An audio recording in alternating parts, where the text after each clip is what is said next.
Thank you very much. I would like to introduce Dr. Lisa Brown, who is our Ursuline College Presenting Fellow this semester. And she is here for the first part of our class to talk about spiral dynamic theory. That feeds into a lot of the reading that we're doing, thinking about cultural memory, identity, and inclusion this month. So, please, Dr. Brown, thank you very much. Please take it away. Well, I want to first begin by thanking Dr. Stiff for allowing me to be here today. And as I mentioned, this is like my favorite preparation so far in terms of all of the series I've been doing. I've been working in the areas of nursing, counseling and art therapy, and of course, education.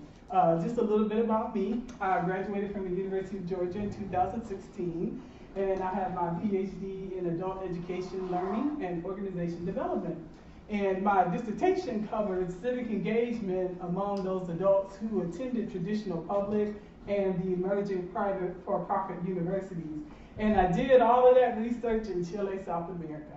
So I was a visiting scholar at the Universidad Católica de Mali in Talca, and was there for like 2.5 years in an immersion experience. And I now consider Chile my second country, and I plan to go back as soon as I get an opportunity. So I'm going to pass out these wonderful guides for you to reference as we go through the presentation on spiral dynamics. And then I believed in engaged, okay, you too.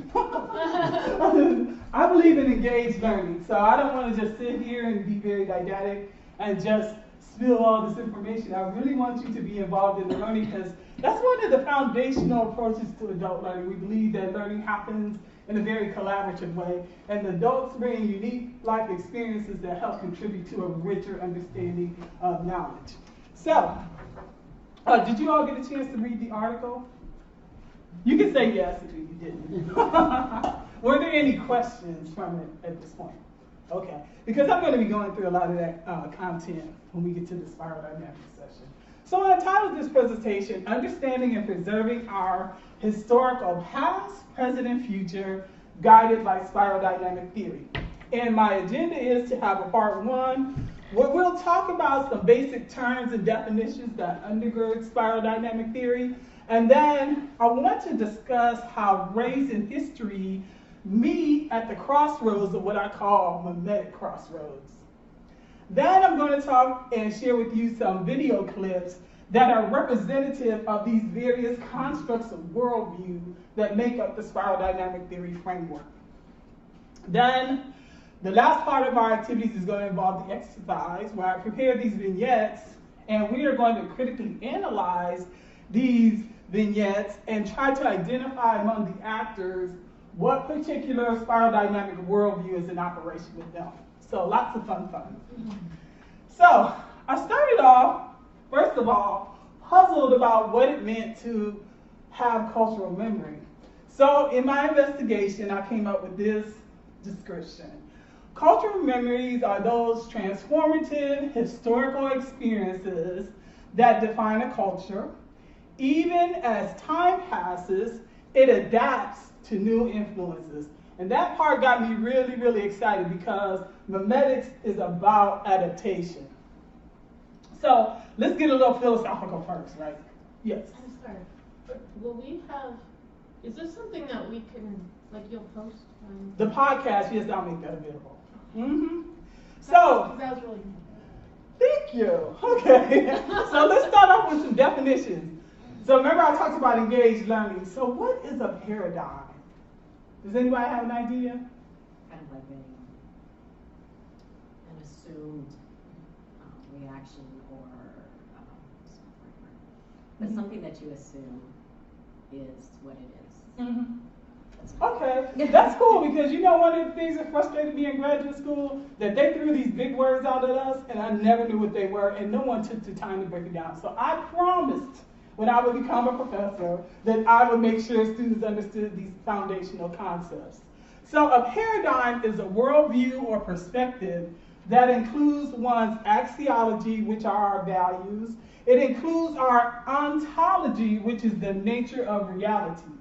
And then it also includes an epistemology, which is the methods, validation, and scope that determines knowledge and separates it from opinion. And then I want to go a little bit deeper in ontology because that's what spiral dynamic theory deals with. So an ontology, which is the nature of reality, is part of a worldview and has been described in the academic literature as having depth in 3 domains. You have this empirical reality, you have this actual reality, and you have what's called the real reality according to Ayres.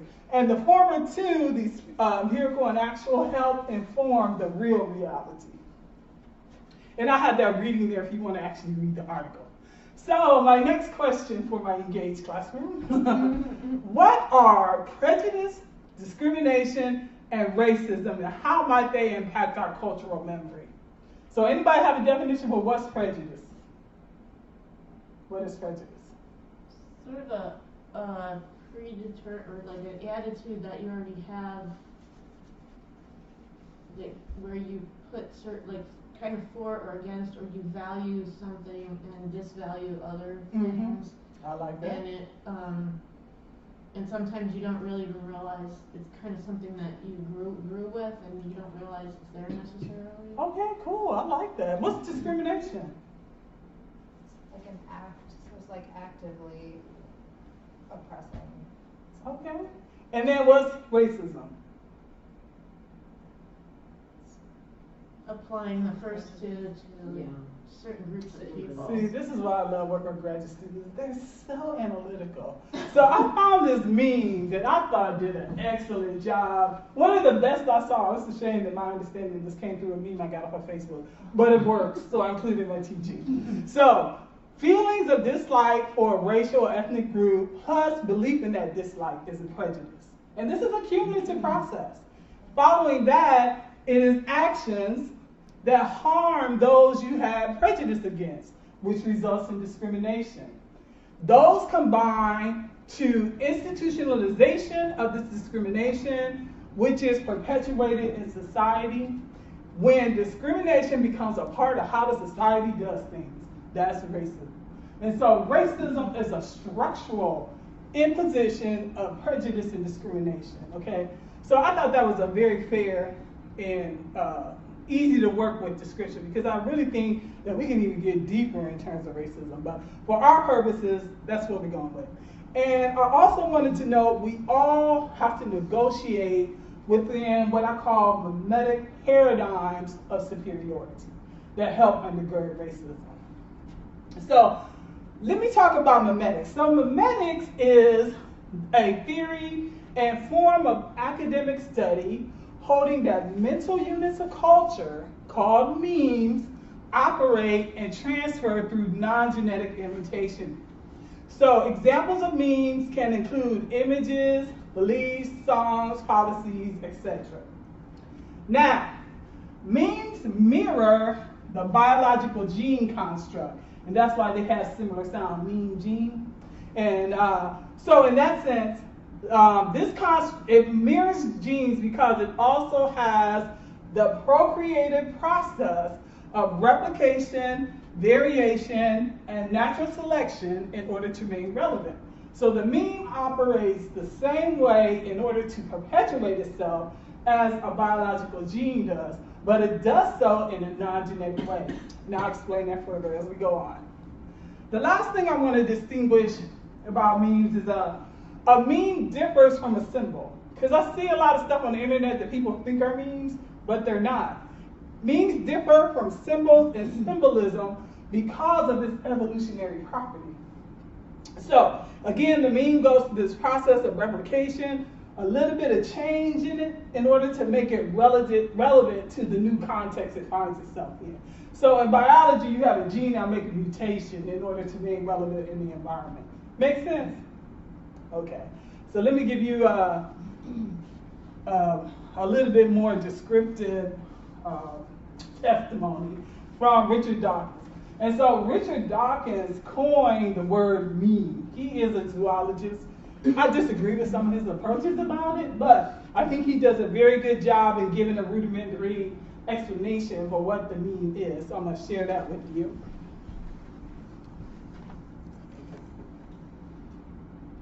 it looks like an epidemic, it behaves like a virus. That is memes. That's the spread of memes. My first book, The Selfish Gene, published in 1976, was all about the gene as the unit of selection. The gene, the universal replicator DNA.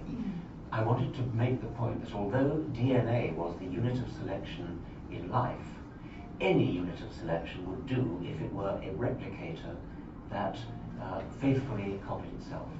So I wanted another example. I could have used a computer virus, but I think they hadn't been invented then. So I used the meme instead, the unit of cultural inheritance. Anything that's copied, in this case from brain to brain. It could be something like a tune that you whistle, and somebody else picks up the tune and whistles it again, and then it spreads like an epidemic. Blue tits, the birds in Britain that learned how to open milk bottles. Milk bottles in Britain used to be put on the doorstep every morning, and one rather clever bird learned how to open the milk bottle, and then it spread as an epidemic because others imitated it. That's a meme. The reverse baseball cap is a meme. Anything that's imitated, anything that spreads by imitation. We talk about things on the internet going viral. That is memes. That's the spread of memes. To the extent that some memes spread better than others, that's a kind of natural selection. So I wasn't really attempting to make a contribution to the study of human culture. I was rather attempting to downplay the gene as the only unit of natural selection. So I think he does a reasonable job of explaining how a meme transfers, and especially in the case of virally and internet memes. So here is an image meme that I used as an example, and memes on the internet can travel very, very quickly. Now there was a controversy with Dove soap. Are you guys familiar with that? Where Dove soap had this image of a black woman removing her shirt to reveal a white woman, and that did not sit well with a lot of people. When did they do that? Oh, it was a while back. Last semester at least. So what distinguishes the meme in my scholarship that's a little bit different from Dawkins is the way that the meme makes evolutionary permutations, or people change it in order to make it relevant to a particular context. So you had this meme, and people started to have a little bit of fun with it on the internet. So this guy made this meme that said, when the cops show up to the party, and so he takes his shirt off and reveals a white guy. And then somebody had fun and did a little Michael Jackson meme. That is how the meme evolves to remain relevant to a particular social context. But what's important to note is that this meme has a historical association to trauma for some people, because American advertising at one time operated under this narrative that black skin was dirty or unattractive. And so here's an old advertisement for Pear soap. And you see on the advertisement, it's encouraging to use the soap because it will improve your complexion. And in the view of this advertiser, taking the complexion from black to white was an improvement. That's why that meme got such a visceral reaction for some people. And so, everybody understand? Yeah, okay, great. So, have y'all ever seen this before on a job application? Yeah. Okay. So, well, I mean, it has its utility, but it has its problems too, which I'm pointing out now. So, what is race and how is it different from ethnicity?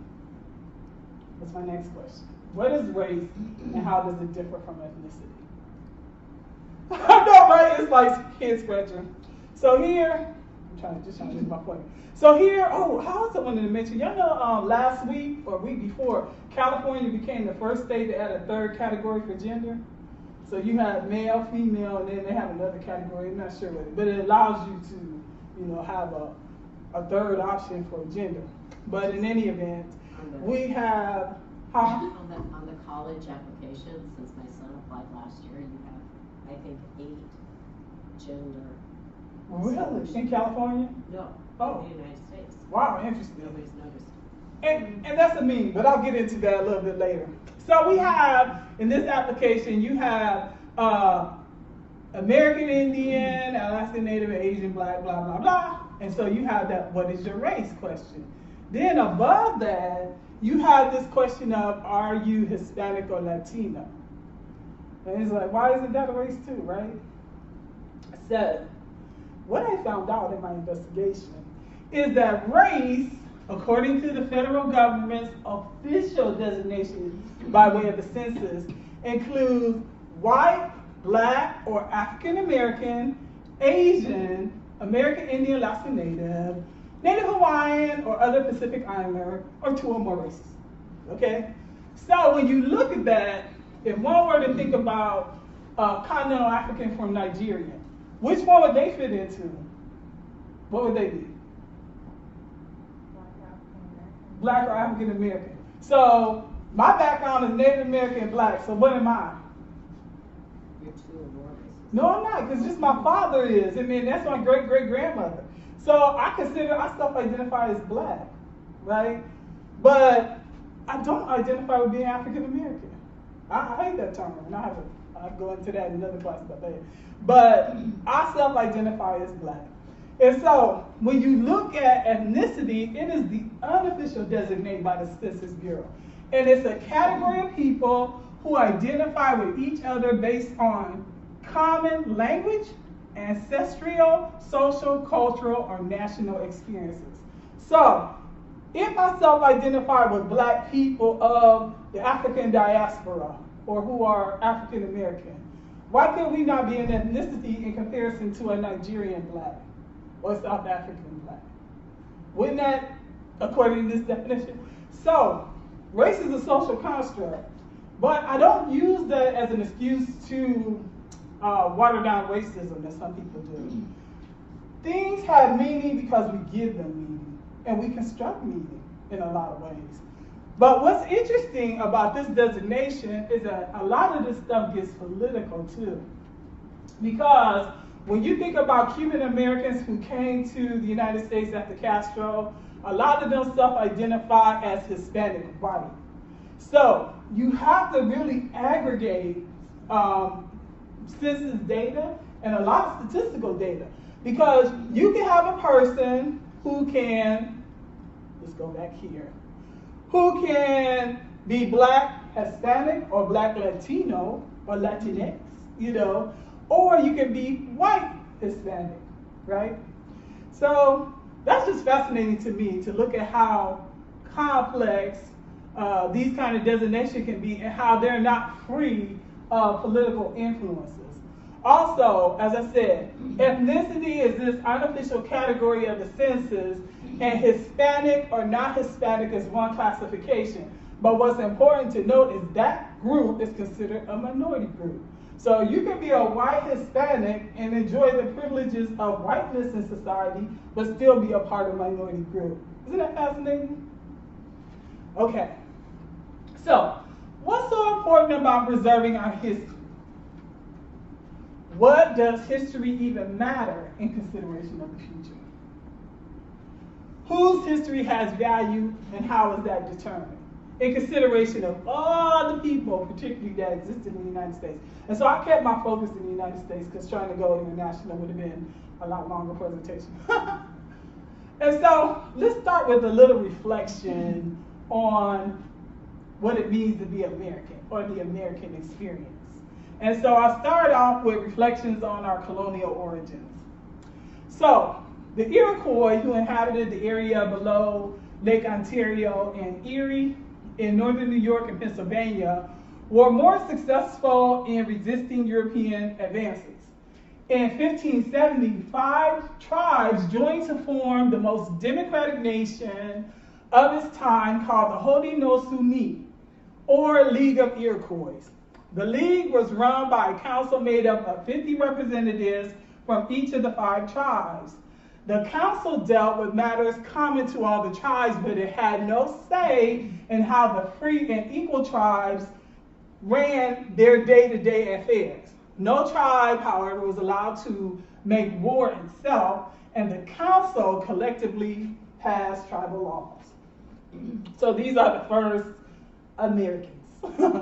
Then in colonial America, by 1640, the British had solid colonies established along the New England coast and the Chesapeake Bay, in between where the Dutch and a teeny Swedish community existed in that area by the Chesapeake Bay. To the west were the original inhabitants of Turtle Island, and that's what Native American people called this continent we call America, Turtle Island, who came to be called Indians by the newcomers. Of course, they didn't call themselves Indians. Sometimes friendly, sometimes hostile, the eastern tribes were no longer strangers to the Europeans.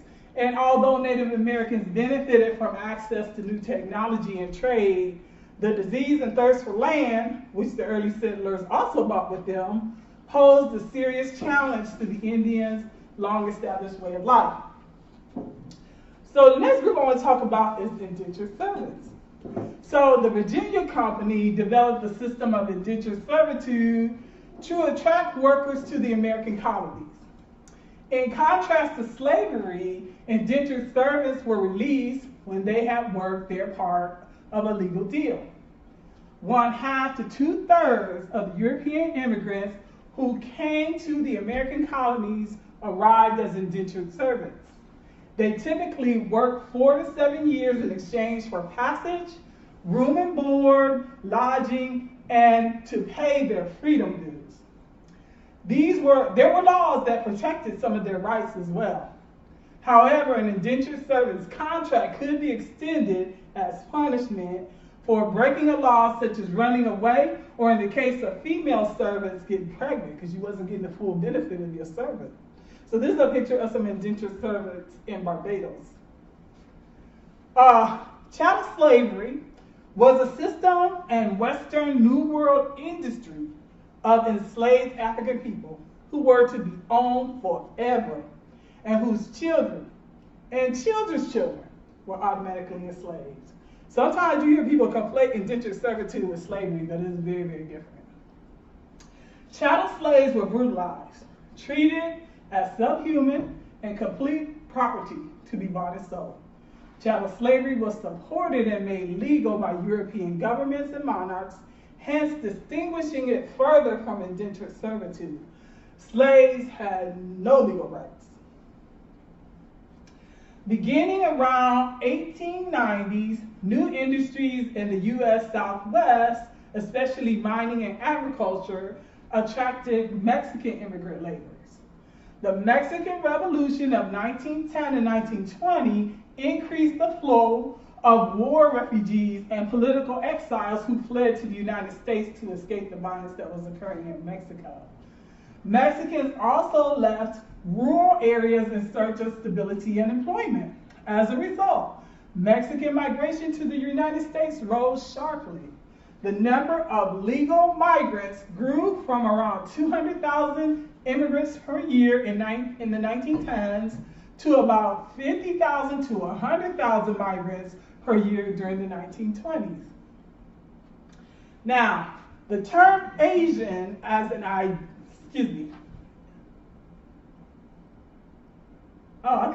My eyesight is bad sometimes, I'm sorry.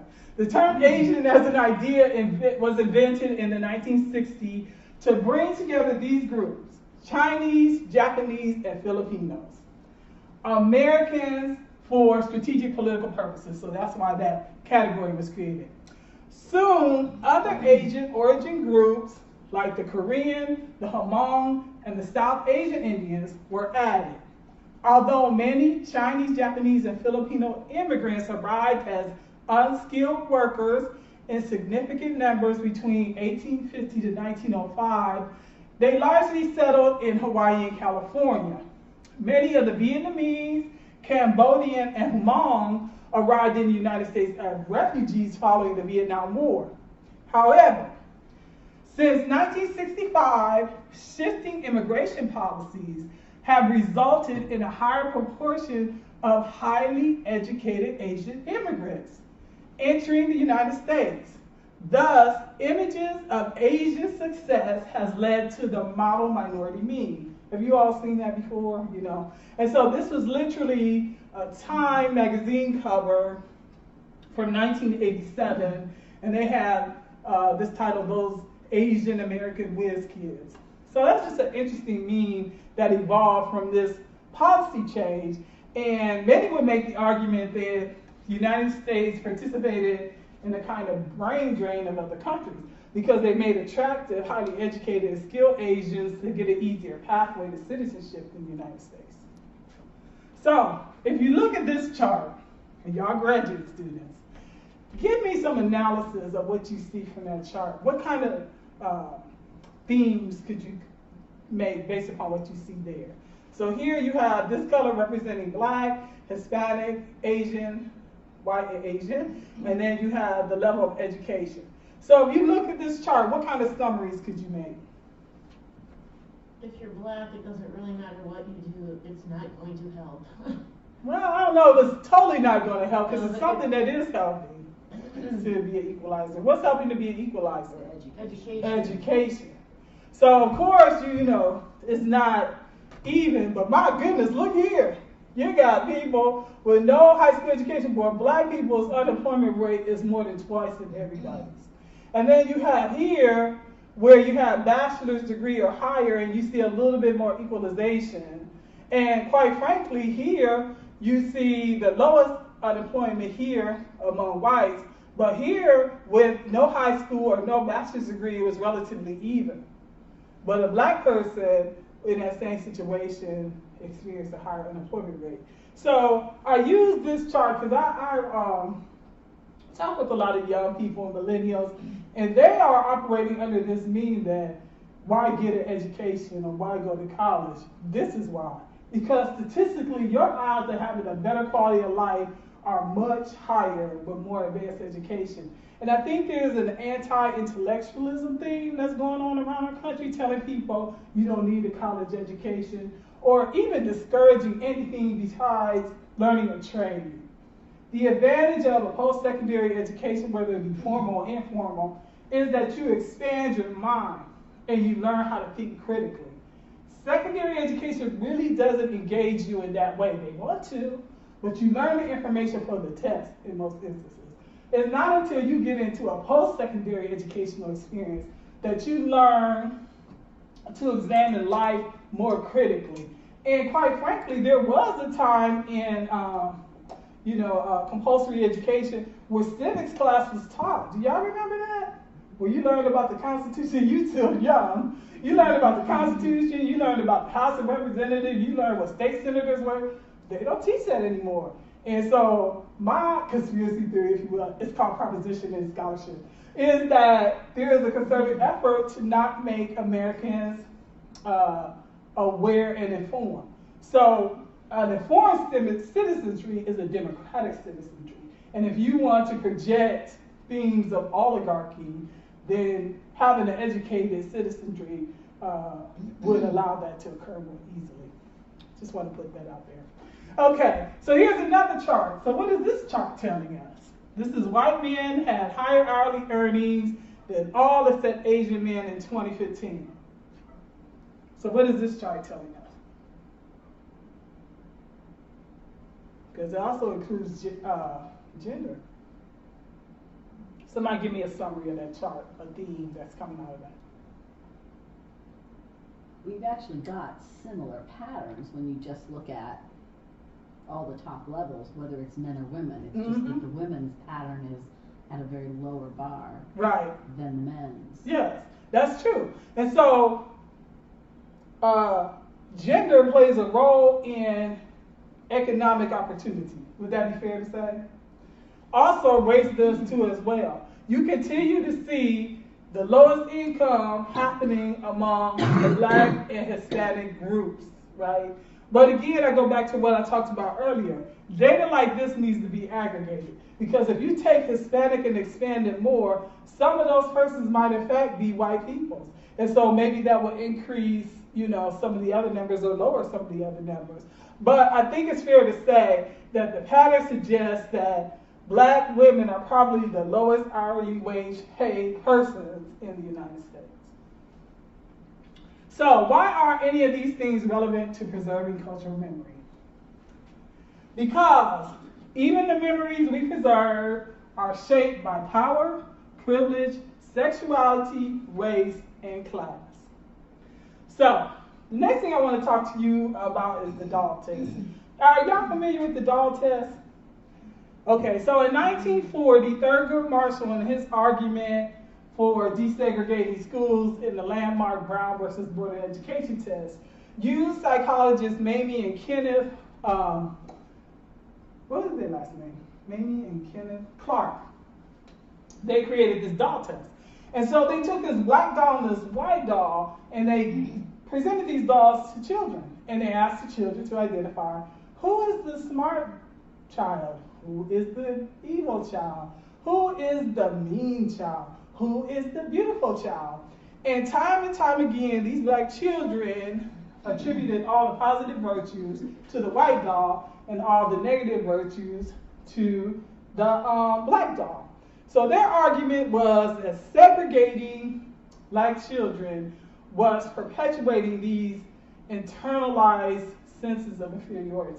And that if we desegregated the schools, then white children would be involved with black children, and these negative tropes would just go away magically because they're in proximity to these people and they won't hold these ideas. So the experiment was repeated in 1980. What do you think happened? Probably the same outcome. It was the same outcome. So that suggests to me that education is not the vehicle by which we address these things. It can reinforce them, it can be an influence, but there obviously are things that are part of our larger society, what we talked about earlier with racism, the way we do business, that is impacting how these children see themselves and how others see them. So, the experiment was repeated in 2015, but this time, different racial groups were used. So these are Latino children. And what were their perceptions? The white doll was the nice doll, and that the black doll was the bad doll. What was even more scary is this little boy, you can find this video on the internet.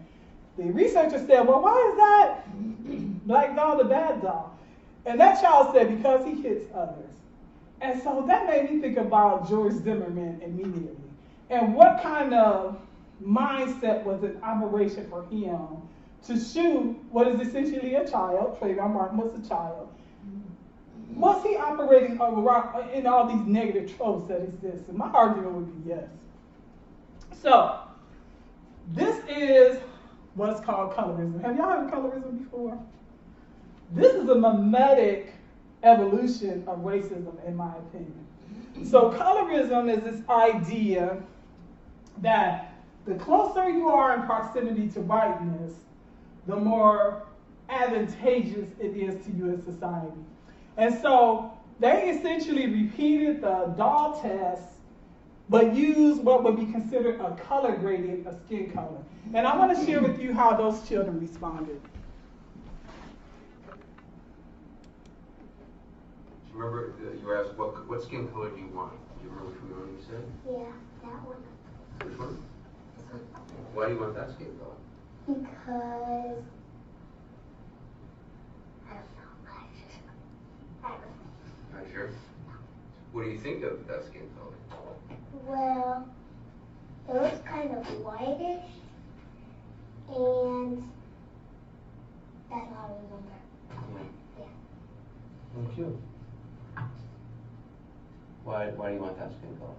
Because it looks lighter than this kind, because this looks a lot like that one. Mm-hmm. And I just don't like the way brown looks, because the way brown looks really nasty for some reason, but I don't know what reason. So you think it looks nasty? Well, not really, but sometimes. And Brielle, they asked what color adults don't like. What do you say? Which one?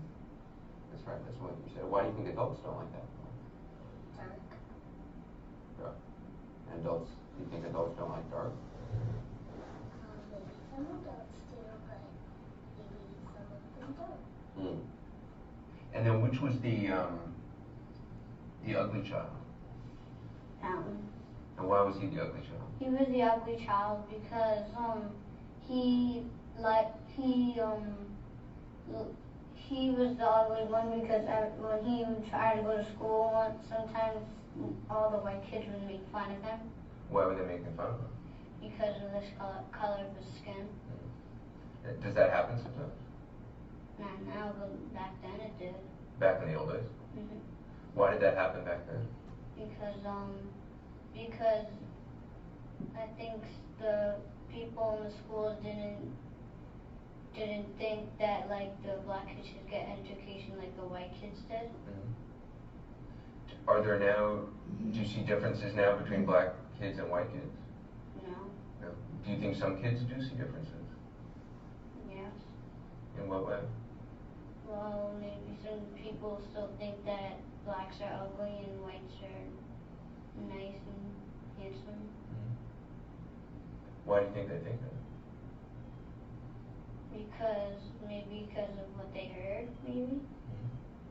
Why do you think things have changed? You were saying that in the old days, people with different skin colors were treated differently. Because Martin Luther King Jr. I think helped make black and white go to the same schools and bathrooms. And you think that changed people's opinions? Some, but some didn't change their opinion. So do you see different today? Is there a difference between a black person and a white person? Not really. Pretty much the same. Yeah. They're people. They're the same thing. And they were asking about skin color. When you think about skin color, what do you think? I think it's kind of magical because I think like we're not all the same, we're different. And it doesn't really matter what color you are, it just matters what you're like inside.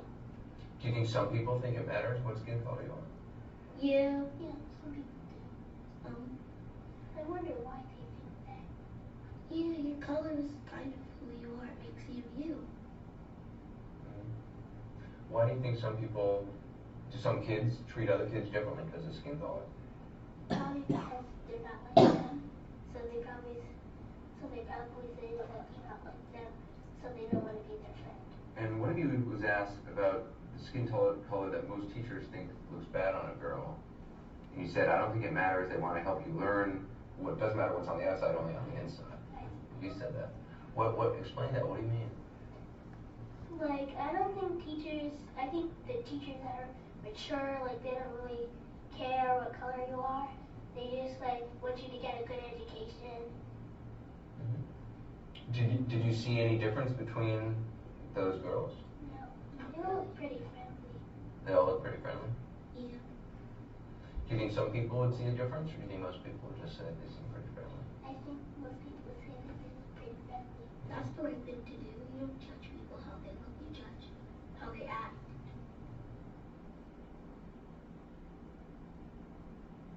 Show me the dumb child. Dumb child.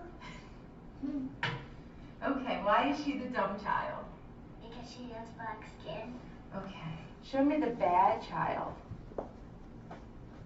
Why is he the bad child? Because he's really dark. Show me the dumb child. Why is she the dumb child? Because she looks black. Show me the good child. Why is she the good child? She looks lighter. Show me the child you would like to have as a classmate. Why would you like to have him as a classmate? Because he's white. Show me the child who has the skin color most adults like. And show me the child who has the skin color most adults don't like. Well, show me the ugly child. And why is she the ugly child? Because she's white. Show me the good-looking child. And why is she the good-looking child? Because she's light skin. And show me the skin color you believe most teachers think looks bad on a girl. I don't think they think it matters. I don't think it matters. Like it doesn't matter what you look like on the outside, it just matters what you look like on the inside. Can you show me the child that has your skin color? Show me the child that has the skin color you want. Okay. Show me the child who has the skin color you don't want. Show me the child you would like as a classmate. All of them. And like all of them as classmates? Why do you say all of them? I don't really care what color they have. So that was pretty profound, right? Wow. So you saw these black children who may have wanted to be black, but they wanted to be more light-skinned black. Because even children get imposed upon with these notions of anti-blackness and white superiority.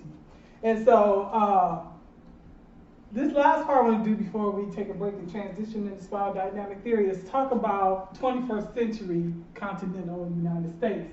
And we talk about cultural memory, right? And so a lot of times, those who may be of that ilk that make America great again, it may conjure up Norman Rockwell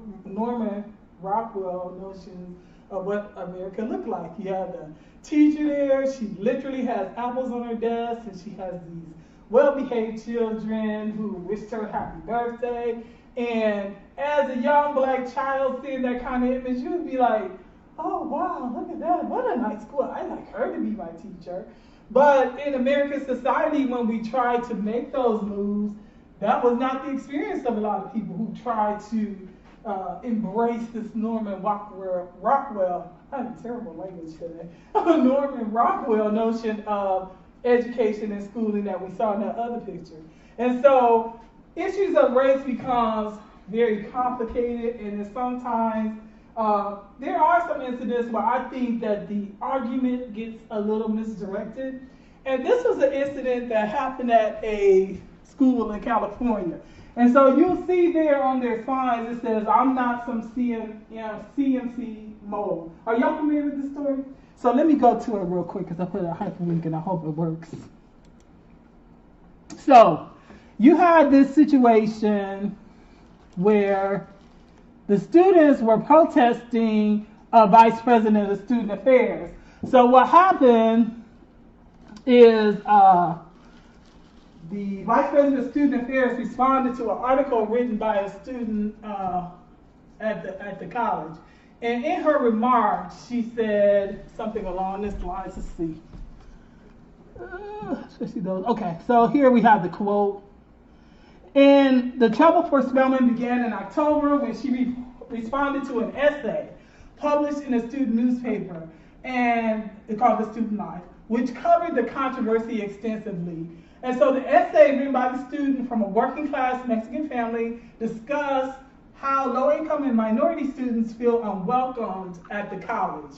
In an email to the essay's author, Spelman wrote that she and her staff were working on how we can better serve students, especially those who don't fit the CMC mold. I understood what she was saying. I feel like there are bigger fish to fry. This turned into a whole big campaign where, as you see there, the students were like, I'm not some mold, I'm not some, But hey, it's really different from being spit on and called the N-word than somebody having a poorly thought out response to the students' agitation. So I just wanted to mention that. Okay, so let's go back to where we left off. I think this is the point where we go on the low. Yeah, so from current slide. All right, so we are going to take a little short break if anybody wants to go to the bathroom or anything like that. Let's continue this conversation because that's what I want to do is come back and kind of get you all's feedback. Yeah. But you can see the little Trump voters in the Yeah. And so, oh my God, it's perpetuating. But it makes me feel good when you do see that it's, I feel like that the group of children coming up out of our high schools, and I don't know, at what point we're starting to see some positive changes, but where people don't look at color, their expectation is based on how that person is as a human being and how they're performing, and it's very encouraging to see that. I know. Well, I want to say something a little bit about that not seeing color idea because the two little black girls, I thought that was really interesting how she responded today. And I think that we had this tendency to be very binary in our approach to stuff like that. You can respect and value a person for the content of their character, and at the same time still value and appreciate them for their uniqueness in terms of their racial or ethnic identity. I don't think it has to be a choice to move us into this colorblind society, because our society doesn't support that reality. We get messages all over the place that are these tropes of men are superior to women, whites are superior to everybody else. And so to have that as a goal, I think is not going to move us where we need to go. And that's why spiral dynamic theory, keep my transition, is so awesome to appreciate. So did anybody want to say anything more before we move on? Yes, ma'am. I just thought it was interesting with the kids. I mean, it was like, for a second, I was like trying not to cry. Really, okay. But I grew up in a really diverse area in Cleveland Heights, and I went to public school. So growing up, I didn't really see any color differences near like an elementary school. And then I went to private school for middle school. I went to Hawken, and that's when I like really realized that I was white, and it was like very shocking. Because then I went back into public school. I went to Cleveland Heights High School, and I was totally like, I was like back where I started, but I was in a completely different place. Right. It was just really. And so, that's why I think it's fair. I think it's realistic to accept the fact that because of the United States legacy of slavery, there is an anti-blackness trope that exists in our society.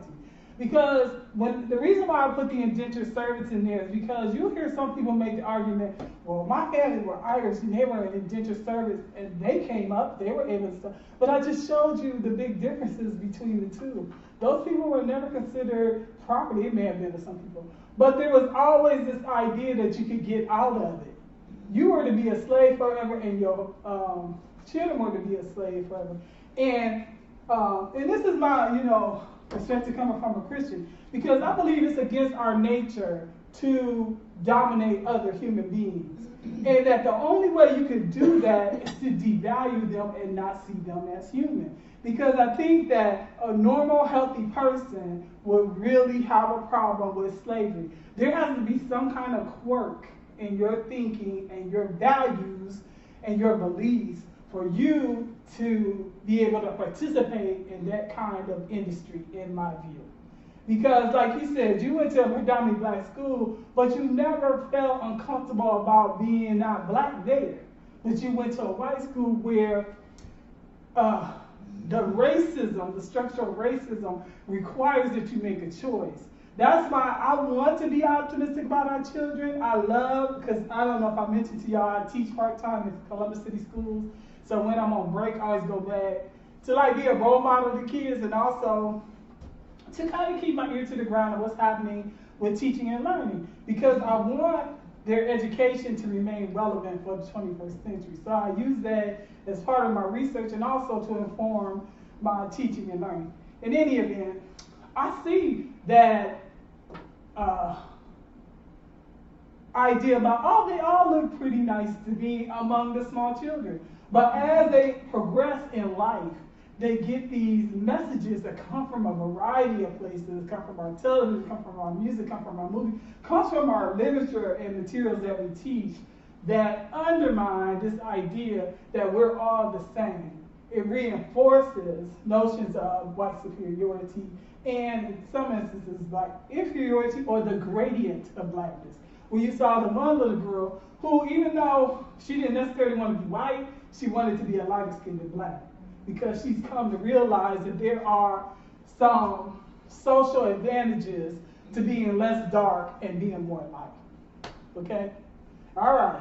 So we gotta go ahead and move forward with spiral dynamic theory. So this is a theoretical framework. I use it much in my scholarship, and certainly I use this for my dissertation. And so spiral dynamic theory is a comprehensive theory of how adults develop over time. It examines the ways of thinking and the deep values that are reflected in distinct worldviews that we hold, or paradigms that I talked about earlier. Spiral dynamic theory does not explain personality, so I want to make that distinction. It's not like Briggs or Myers and that stuff. It is simply a way to identify constructs of how people think based upon their deep value systems. And I'll go into more detail about that. It also is not an IQ assessment, because you can have a person who by most standards is very intelligent. They could have gone to Harvard, MIT, but they still can hold very simplistic ways of viewing the world. It's based on research by Claire Graves of healthy normal adults. So I need to say that. This is not a framework to deal with psychological pathology. So, spiral dynamic theories was created by Claire Graves. He actually didn't use that term. His proteges took his theory and used it in writing a book called Spiral Dynamics. So that's why I call it spiral dynamic theory. Because the original theory by Graves was called the emergent cyclical level of existence theory. And it was his model for adult development. And what was so awesome and unique about his theory is that he primarily focused on adults. Most of the scholarship in his day looked at children and adolescents in terms of development. So you had these theories from Piaget, you had these theories from Wachowski that looked at children and adolescents. Even Erickson did some work with adolescents and maybe some adults, but Claire's was exclusively adults. And so his theory incorporates this notion I talked about earlier of memes, even though he didn't never use that term, because that term actually happened afterwards, after he died, I believe, because he died in 1986. And so he used this framework uses memes to explain these deep value systems that we have. So spiral dynamic theory is unique from some other types of maturation or development theory in that it has these hierarchies of ontological worldviews, or these hierarchies of what people consider to be real. It moves from a very simplistic way of thinking to a more complex, integral, higher order form of thinking. And what makes it unique from any other theories that I've seen today is that it is an open-ended framework. So Claire Graves held that as adults mature, they have this open-ended capacity for learning, problem solving, neurological expansion.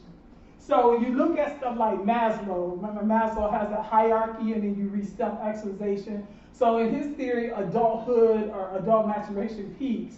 Some other people have that. I think Erickson's framework goes to where you have this end stage. And also a gentleman, a scholar by the name of Keegan, who does specifically adult development, has the same idea of you reach this higher form of consciousness. And so Claire Graves' theory is open-ended because according to his research, he found that as soon as you resolve one existential crisis, that resolution creates a new problem. And so then you have to think of another way to resolve that problem. And after you resolve that problem, you go to a phase where you go into another existential crisis. And so on and on and on. So spiral dynamic theory also has very high level value to me because of how it operates in 3 domains. It has applications on the individual, the organizational, and the societal level. And of course that makes sense, right? Because organizations are made up of people, and people make up societies. It is a predictive framework of the deep differences, the core intelligences, and the problem-solving capacity of adults as they mature. So it looks at those aha moments that we have that are temporal, and then introduce us to the problems and how we respond to those. So let's talk about the levels of human values that are part of the spiral dynamic theory framework. So we all have these surface values. And these surface values are made up of the religions, the common sense things that we all understand and know, laws. You don't spit on your teacher, you don't cuss out your pastor. You know, that's common sense. And these are our surface values that we have no problem sharing with people and letting people see openly, and that we're very conscious of them. Then below the surface, we have these hidden values. And these are long-standing beliefs and attitudes and traditions that undergird our surface values. we don't necessarily want people to know about these hidden values we have, but we are still conscious of them, but we might not overtly share them with others who aren't very close to us. But even deeper than the hidden values are our deep values. And these are the unconscious layers of who we are and how we think that subsequently directs our hidden values and our surface values. And that's where we find spiral dynamic theory. So when considering the preservation of cultural memory and history, it's important to know who I am. Excuse me. And to also know that who I am is constantly changing. Sometimes. And I'm going to come back to that. In what ways might we appropriate and pass on our deep values and worldviews that get expressed as our collective cultural memory? And this again is where I return to memes. Remember how I talked about memes are these units of culture that get passed from person to person through non-genetic means? We imitate what we get from other people. So let's go to the framework and identify what are the meta worldview constructs of spiral dynamic theory. So this is a framework, and I shared this with you all. And so the framework, as I said, goes from the simplistic to the more complex in this kind of zigzag fashion. So what happens is you have this on the right side, this individualist orientation, and on the left side you have this collectivist orientation. So all of these things on this side of the framework are more individualistic, and these are more collectivist. So you start off with this very basic instinctual principle, and then you go to this more collectivist, individualist, collectivist, individualist, collectivist, et cetera, et cetera. And again, even though I stop here, this framework continues on based upon how Claire Graves saw it in operation for adult maturation. The other thing to note about this framework is that it has two tiers. He held, and I don't know how he came up with this statistic, that 90% of the people that we experience in life today operate on this tier 1 level, which he described as the subsistence level, where we're concerned about meeting our basic needs. So people in this tier 1 level are concerned about how am I going to pay for college, how am I going to pay for my daughter's wedding, how am I going to eat, how am I going to keep somebody from not breaking in my house. You know, these kind of everyday normal problems that most of us experience in more severe to less severe circumstances. At level 2 is where you start to see more integration of a person's thinking. These systems are what he calls subsuming, which again makes the theory unique from others. In other words, as you advance along the framework and develop this higher order thinking, you still retain those worldviews that you had from the previous system. They just don't have as much relevance because you've learned to negotiate life in a more expanded way. So the way you may have resolved a problem in the past with fisticuffs would not be appropriate in a church environment or in a school environment or in a work environment. And so the other thing that was fascinating and I found to be also true in my research is Claire Graves held that change was not inevitable. Because you have this trope, this meme, this idea that everything changes. That is not true. You and I both know people who think the same way now that they thought 10 years ago, and they have no desire to change that thinking for a variety of reasons. So one could live out their existence with a Homer Simpson worldview, where just going to work every day or just making the donuts and coming home is enough for them. I don't think we can judge those people, but we need to accept the reality is that is how they felt works best for them in their negotiation of life. Make sense? Okay. So, for my research that I'm currently doing, I focus on these first 6 levels. I do have those higher 2. Claire Graves, actually in his research, only started to explore these last 2 systems, and I've really kind of gone beyond what he's done in making this a little bit richer with my research, and then examining these 2 worldview constructs in my research. So again, spiral dynamic theory is expansive. It moves from this very simplistic, limited complexity to a more complex, higher order thinking. And it does so in a spiral-like fashion. As you can see, there's this graphic depiction that you become more expansive. You also retain those lower levels as you move forward. And he, in fact, held that the majority of us operate in a daily basis in 3 neighboring systems. So if you were to look at this diagram, and the predominance of the way in which you view the world was more green, we would possibly see orange and yellow notions or ways of your thinking being expressed, even though you may be more centralized in your larger worldview in the green system. Does that make sense to everybody? So like if you wake up one day and you don't want to do anything at all, like you're living in the bottom, like beige, purple, and red sort of Good thing? question. I'm going to show you the distinction and show you why that's not true, because that's what I'm going to get into next. So let's start with the first. Sure. I'm sorry, what are the initials, like the JWI? Yeah, that's when you go into more depth with the system. But the first letter represents your neurological capacity. The second level represents a particular type of problem. So you have this neurology to deal with this kind of problem. And when you get incongruence, that's when you either have progression upward or regression backwards in the way that you respond to problems. Okay? So this is the first system. And also you note the colors, because the colors just serve as a mnemonic device to help people remember the systems.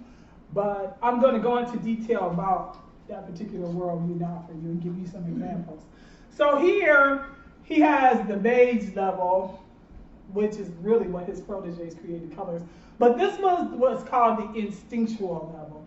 And of course, he could not interview cavemen to develop this data. So he relied a lot on anthropological records for the first and second stage. Most of the development that he did with the red, blue, green, and orange came from his psychology students who were in his class. And he asked them to write essays and respond to experiments that he was doing in order to have them express what they felt was the mature adulthood.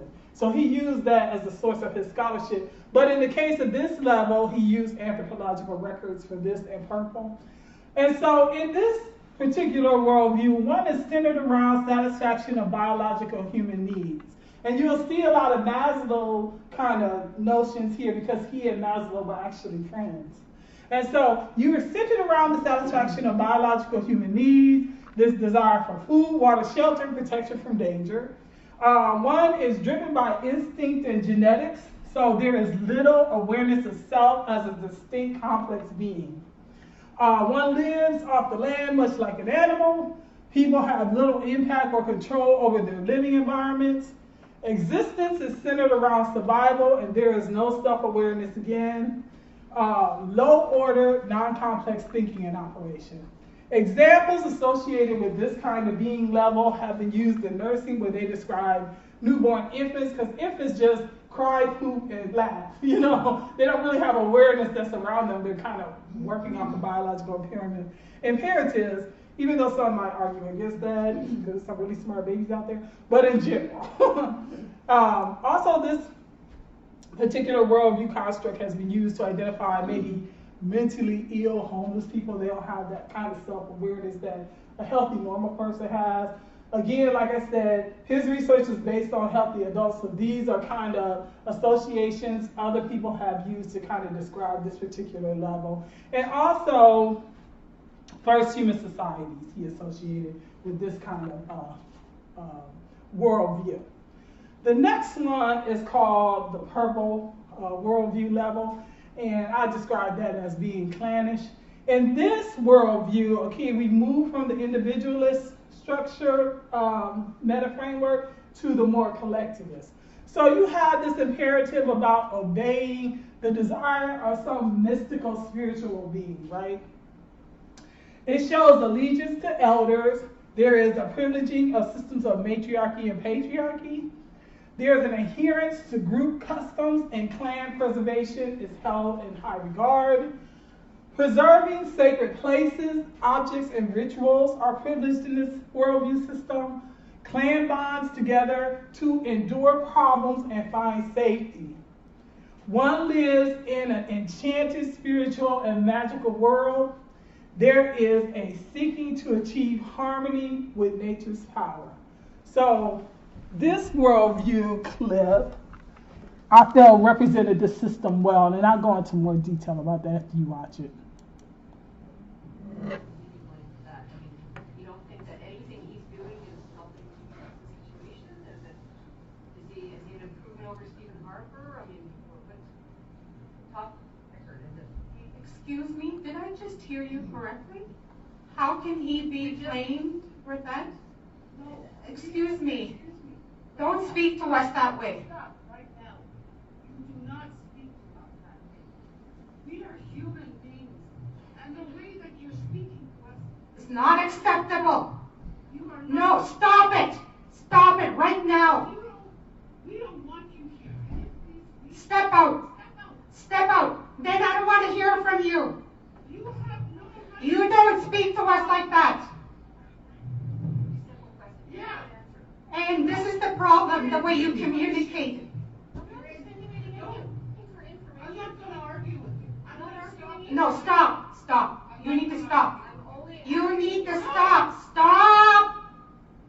Kipishchi. You do. Mona tindoy na mitin chamane na miyak.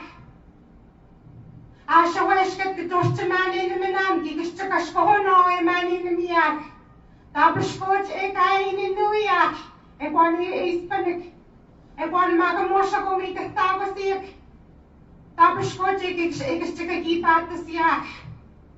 You're a guest here, and you don't even know how to speak to us. You don't even recognize the tone in your voice and your delivery. And no, you're done. You're done. Next question. I'll re-answer this question. How do you think? Yes. How do you think? You better be respectful. I'm being totally respectful. I'm asking how Justin Trudeau's record compared to Stephen Harper's record. Do you think he's improved the situation? That's what I'm asking. We have a holistic genocide happening here. Don't speak on behalf of And I can speak for myself. You know what, white people? You've had your voice here for 524 years. 524 years you've been visible, white lady. You've been visible for 524 years. Look how fast your white man comes and steps up for you. Where is everybody else to come and step up for us? I have a right to my voice. I'm still fighting for my voice and my visibility. And I'm telling you right now, there has been 524 years of holistic genocide on Turtle Island. We're the ones that are dying. It's not you that is dying. And as far as how Justin Trudeau is doing, one of the things that we need to keep in mind is we're asking the United Nations to help us that charges of genocide, a war against humanity, war crimes, and a crime of aggression be laid. Because your Liberal Party was also responsible. Every party, every governance that has been in power. There's been a war conflict of Indian residential school, 60 Scoop, Indian Day School, and Millennium Scoop. None of your governments have clean hands. All of your governments have blood on their hands. None of you are different. You haven't changed because you haven't started your healing journeys. The moment that we have our voice and our backbone, you want to shut us down. And you think you're privileged to disrespect us. The moment we tell you, because of your colonial mindset and your colonial way of being, your white privilege, your white fragility, you can't take our truth. Look how many people came to bat for you, white lady, and you're a guest here. Without us, you'd be homeless. This is over. Okay, so you saw the feathers, you saw her chanting, You saw the matriarchal system, how the elders stepped up and the children went back. So those are some of the characteristics of that particular worldview. With all of the collectivist systems, the ones that are called the cooler temperature colors, the blue, the greens, and oranges, the locus of control is very external. In the individualistic system, the locus of control is very internal. And so we move from that very collectivist system to now a more individualistic system that is reflected in the red system. And so in this system, the world exists as the haves and those that don't have. So you have this very have and have not dichotomy. Avoidance of shame and a demand for respect is privilege in this system, and one defends their reputation. There is low impulse control, and one looks to immediate gratification. Remember, we're moving from simplistic systems to more complex systems or ways of viewing the world. One will fight remorselessly and without guilt in order to break free of any imposed constraints. It does not exercise the benefit of foresight in the system because this person or this system, I don't want to say person so much, but it is a worldview. They are of the mindset that the future consequences aren't important because they may or may not come. This worldview deals in the immediate now, not the future. One values power and domination and the view that life is a jungle. And so here is the first level of what's considered self-awareness. Yes? I'm having trouble seeing this as a higher level than the purple. Well, if you go... I would be inclined to flip them. Well, we will see as we go on because, to be honest with you, there were elements in the chief that was speaking that was red. So at one time you had Native Americans who were kind of like about this community sharing, and then you found out that's problematic for us. We need to be more self-preserving. And so you get this movement into warring against the Europeans and killing them in some instances. When you think about the feudal system, that is representative of this way of knowing. So can you see the progression there? You know, we want to have these Disney views about how human nature works, but it isn't like that. If I start off and I'm giving and then you take advantage of me, I'm going to say this is problematic. I need to do something to be more self-preserving. And so that's why we move to this next system. So, yes, ma'am. What did the reporter ask, or the journalist ask, I think? I don't know, really. I think that she felt like she was disrespectful because they were complaining that the politician in that area wasn't doing enough for them, and she seemed to be of a different opinion. Okay. Like, you are ungrateful. So I just wasn't sure what she was. It seemed like they were comparing what maybe two different government officials had delivered. Right. Different white guys? Yeah. And so, it was hard because we didn't have the whole. That's right. I'm only giving you clips. I apologize. Because the bigger thing for me was you to see the associations to how they were viewing the world. But I'm sure if you did a search, you'd probably find more detail about it. I just have a limitation how much time I have in the classes. So I don't know if anybody's a Game of Thrones fan in here, because this is actually the clip I used to be representative of this particular worldview.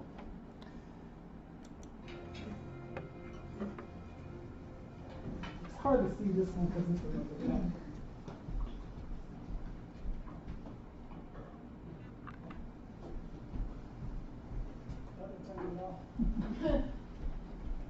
You're not one of mine, are you?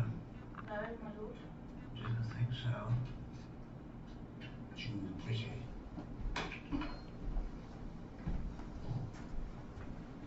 Where are my damn moron sons? Blackwalter and Luther promised to be here by midday. They're here, my lord. Well, what are they doing? Trimming their cotton hairs? Tell them to come here, now. They're already here, my lord.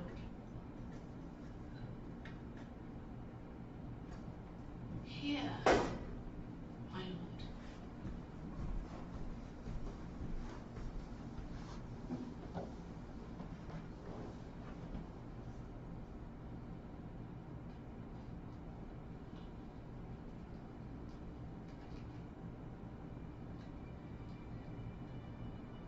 They weren't easy to carve, especially black walnut.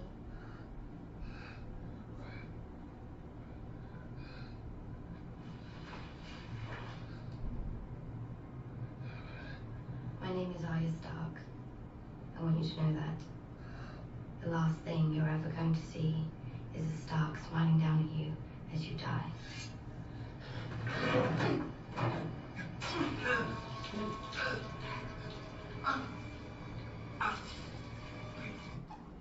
So, we move to our next system, which is represented by the color blue. And you may find yourself going through some emotions as you watch this, because remember, these are worldviews that each of us may hold. And some of these will make us very uncomfortable because we don't look at the world that way, right?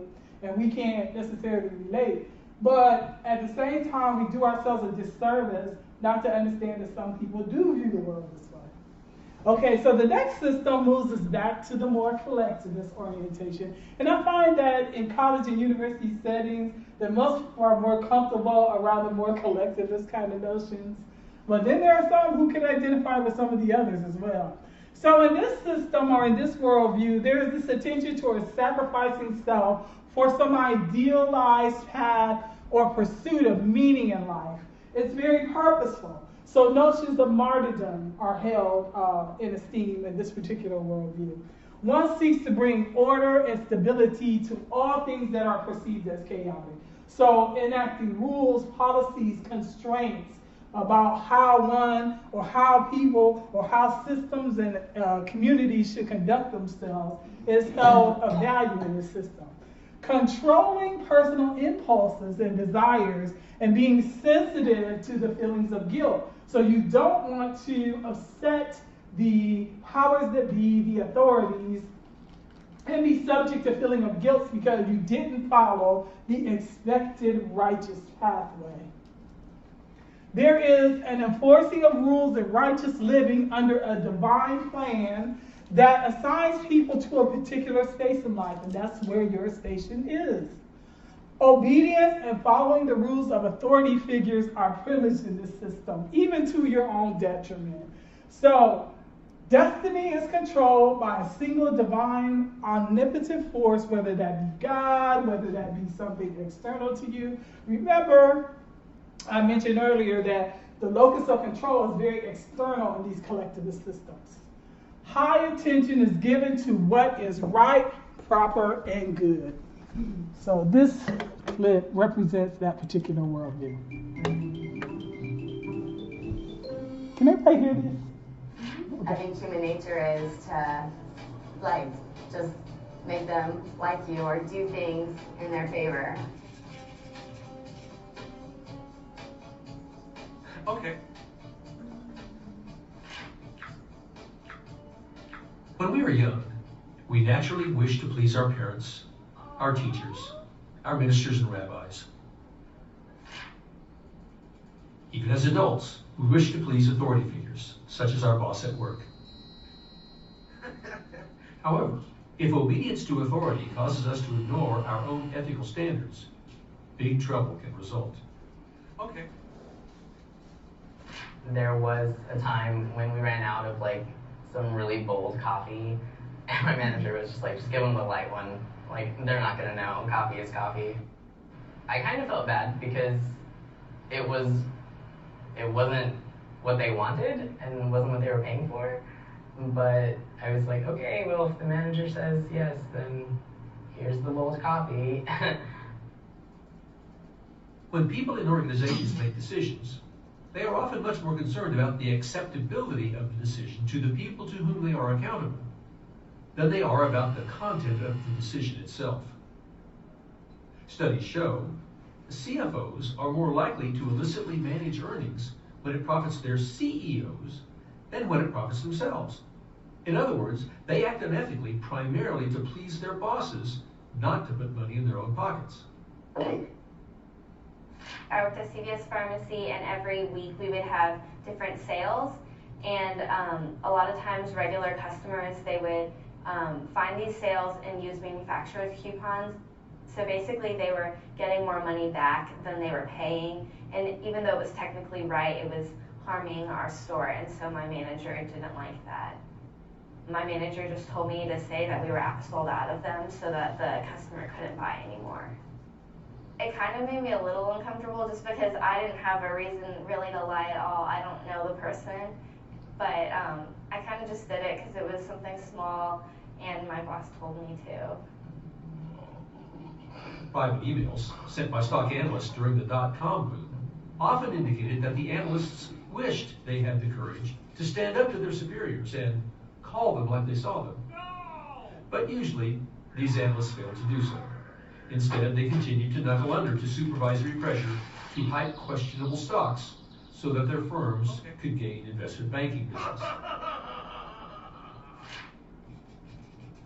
Most of us simply do not realize how much our desire to please superiors and our consequent tendency to defer to authority will cloud our ethical judgment when the time comes to make decisions.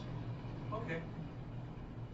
If it's an authority figure like a boss that you really like, or you really need to like you, that I have a tendency to commit to something without thinking about what else I have.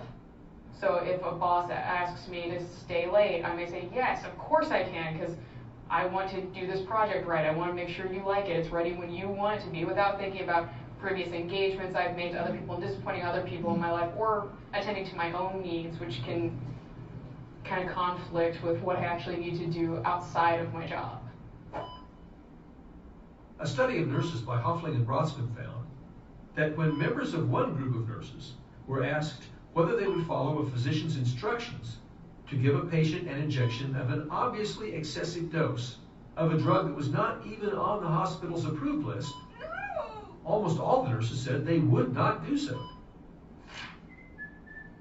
But when a second group of nurses were actually given such instructions, virtually every one of them was prepared to do so before they were stopped by the experimenters. As a freshman, I got elected to student government as a business school representative, and I would just feel so much pressure to please the executive board.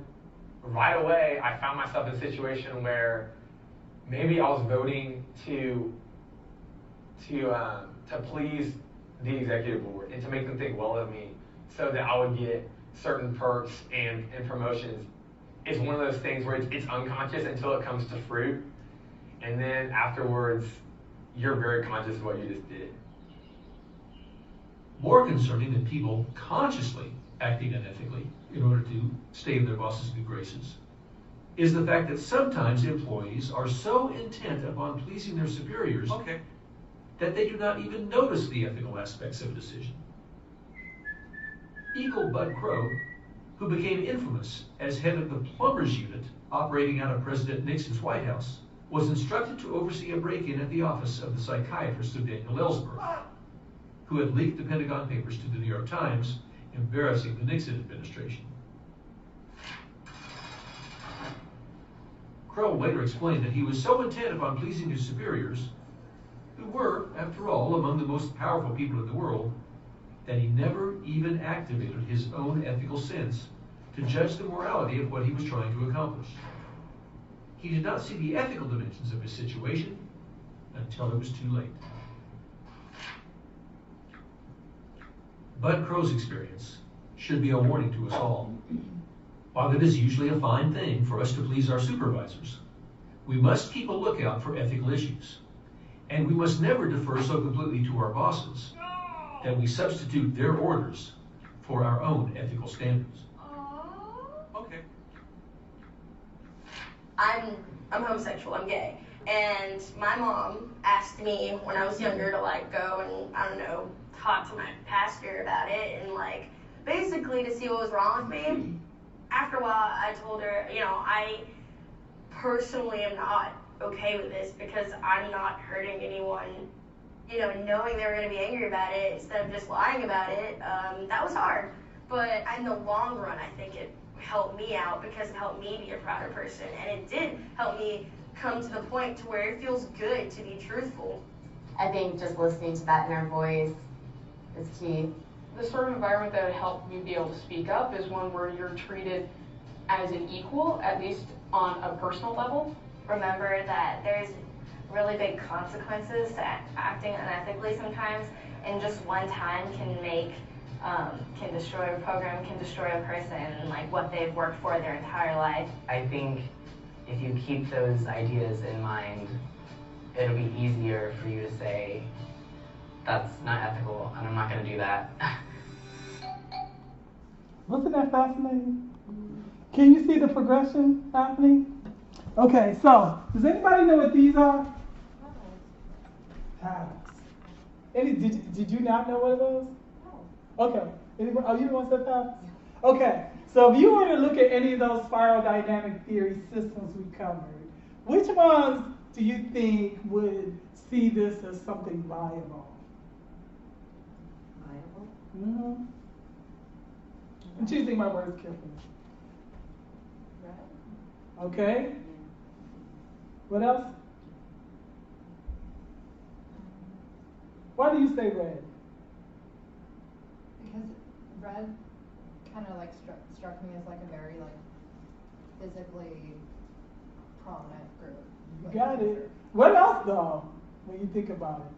When you think about that scripture in the Bible that says, spare the rod, spoil the child. Have y'all heard that before? And people saying that, whooping your kids will keep them, in line and following authorities. So which one else would that might apply to?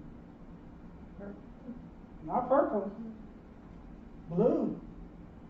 Following the rules, obeying the divine power, or the divine purposeful life. Definitely red, but also a part blue. Okay, so this is our next system, and I'm going to give you a caveat. There's some profanity in here, okay? So this is, if you're sensitive about that, be forewarned, you're allowed to leave. But it's not real bad, but it's a clip from the Wolves of Wall Street. So in this next system, this next movement up, we make that oscillation back from collectivist to more individualistic.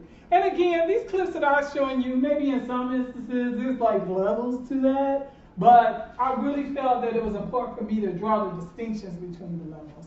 So here you have someone who values autonomy and profiteering and independence. One seeks the good life through gaining material abundance. There is a methodical search for the best solution in approach to problem solving or in approach to issues.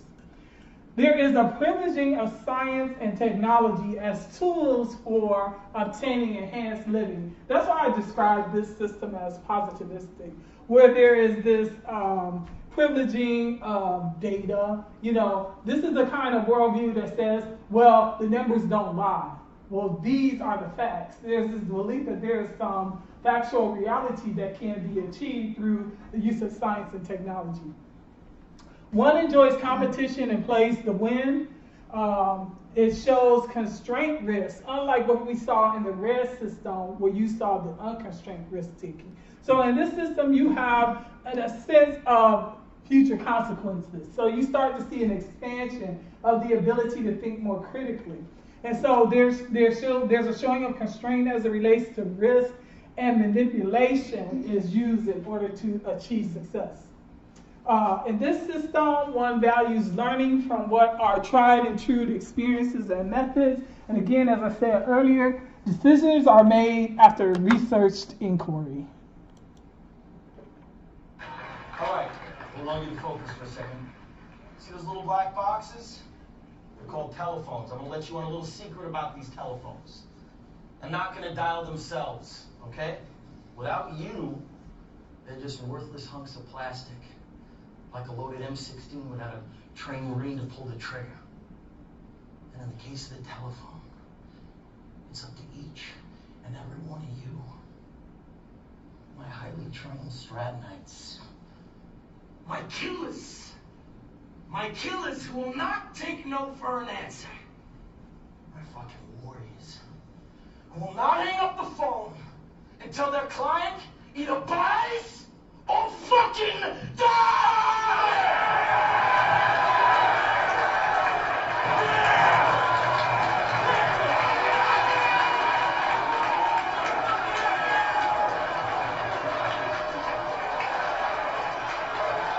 Let me tell you something. There is no nobility in poverty. I've been a rich man and I have been a poor man, and I choose rich every fucking time. Because at least as a rich man, when I have to face my problems, I show up in the back of a limo wearing a $2,000 suit and a $40,000 gold fucking watch. Bad boys, dig it out! Hit him! Hit him! Fuck out with me! Now, if anyone here thinks I'm superficial or materialistic, go get a job at fucking McDonald's, cause that's where you fucking belong! But before you depart this room full of winners, I want you to take a good look at the person next to you. Go on. Because sometime in the not so distant future, you're going to be pulling up to a red light, and you beat up old fucking Pinto, and that person's going to be pulling up right alongside you in their brand new Porsche with that beautiful wife by their side who's got big voluptuous tits. And who are you going to be sitting next to? Some disgusting wildebeest with 3 days of razor stubble and a sleeveless moo crammed in next to you in a carload full of groceries from the fucking Price Club. That's who you're going to be sitting next to. So you listen to me and you listen well. Are you behind on your credit card bills? Go on, pick up the phone and start dialing. Is your landlord ready to evict you? Good. Pick up the phone and start dialing. Does your girlfriend think you're a fucking worthless loser? Good. Pick up the phone and start dialing. I want you to deal with your problems by becoming rich. All you have to do today is pick up that phone and speak the words that I have taught you. And I will make you richer than the most powerful CEO in the United States of fucking America. I want you to go out there and I want you to ram Steve Madden stock down your clients' throats till they fucking choke on it. Till they choke on it and they buy 100,000 shares. That's what I want you to do. You be ferocious. You be relentless. You be telephone fucking terrorist. Now let's knock this motherfucker out of the park. Crazy, huh? Now, did you see some elements of red? Yeah. Right. Because if you look at the framework, what you'll find is those systems that are horizontal to each other are very similar.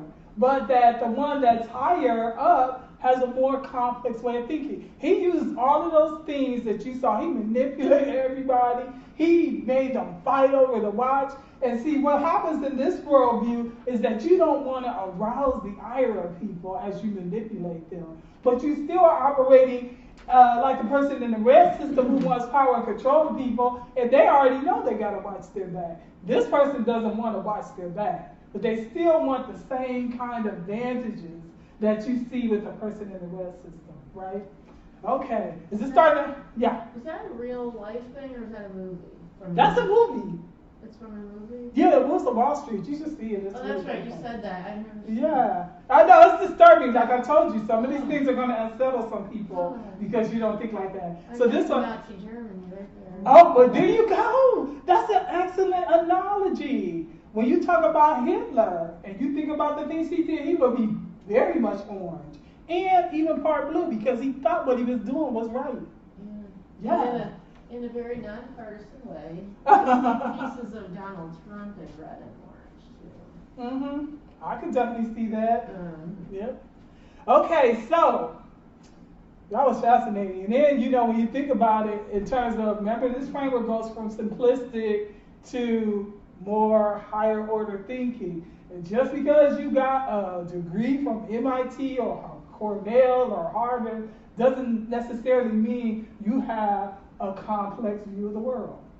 So this is like, money is the motivator and your material belongings are what elevates you in the societal hierarchy. You got it. In orange system? Yeah. Yep. Yeah. Okay. Can I move forward, guys? Yeah. This is going to be fun when we start doing these scenarios. So this next one is the green colored worldview construct that I labeled as relativistic. So in this worldview, you're exploring the inner being of self in connection to that of others. Because remember how I said we oscillate between that individualism and that collectivism? So now we move back to more a collectivist orientation because the previous system has become problematic at that stage. And so you make this movement to this more collectivist green system. And then also there's a promotion of a sense of community and unity in this particular worldview. Sharing the resources of the society among all is privileged in this system. One seeks to liberate humans from greed and imposing dogma. So you see how the previous system became unsatisfactory and became problematic as this person's worldview started to expand. So decisions are reached through group consensus building. Attention to the ecosystem and the natural environment is privileged. And here in this system, there is a valuing of a spirituality that is unimposing in pursuit of harmony. Communal living, well, pretty prominent within a certain particular type of privileged millennial is a thing. Yeah. We have the belief that it's actually something that will be more mainstream within a certain amount of years' time. I think what we're trying to do is lay the infrastructure by which non-traditional communities can go ahead and embrace this style of living. So it definitely should not just be millennial white dudes.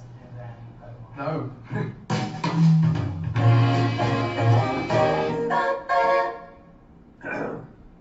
Everyone in New York is super lonely. That may be why communal living is having a moment. More and more people are passing up studio apartments to live in group housing, sometimes paying more to do so. One company in Williamsburg, known as Pure House, brands itself as an intentional living community. We're in a former old doll factory.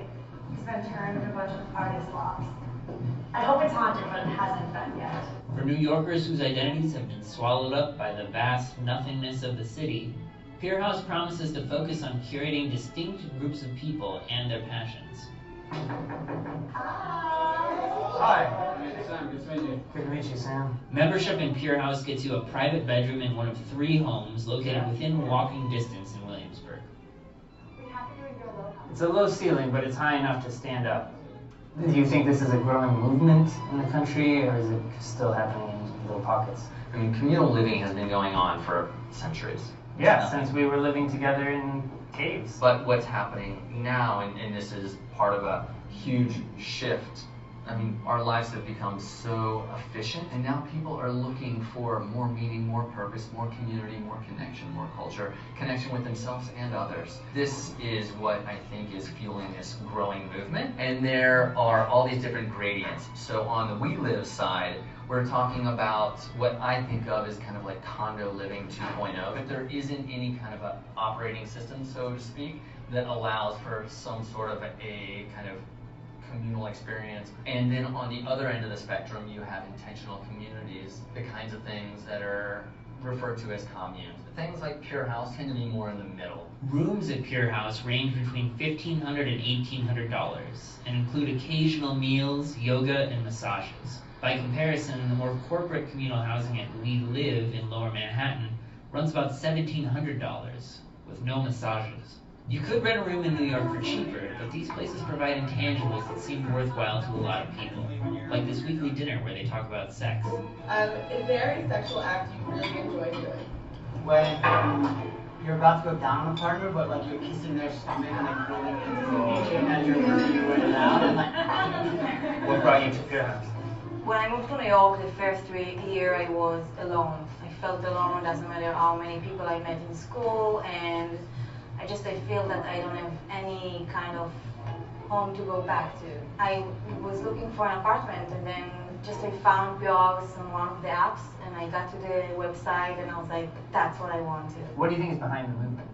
We've gone from a society of like belonging to like a very individualistic society, but that feeling of wanting to belong somewhere doesn't necessarily go away. This allows you kind of the best of both worlds. There is a sense of belonging because everyone's passionate, but there is a sense of diversity where everyone's passionate about something else.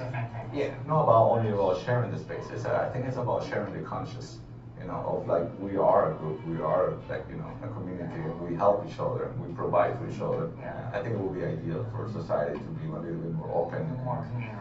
More communal. Recognize that humanity is one common body. Exactly. Yeah. That's We the are fight. not all these We all are separated one. We all are one. Right. So And yet if you just go like yelling down the subway platform, people look at you funny. Yeah. They should. It's really expensive. The fact that people are willing to pay more to share space than to have their own is telling. Social interaction is fundamental, a prerequisite for good health, and people are realizing that. We're kind of restarting this mission at the beginning being like, what happens when you value share in a space where not everyone is right? Remains to be seen. It remains to be seen. Check in with us in like, you're Yeah. let's see. Yeah. So it seems like the key to a good communal living experience is diversity.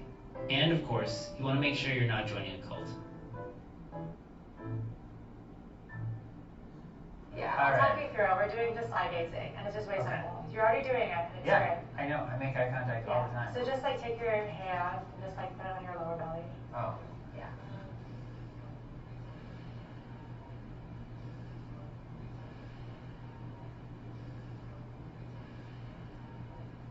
Are you seeing anything in my eyes? Because people tell me like I'm not human or whatever.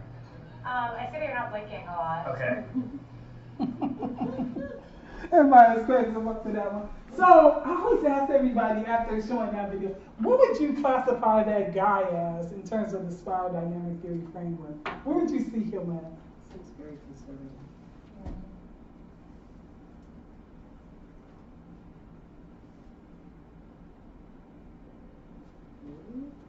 What did you say?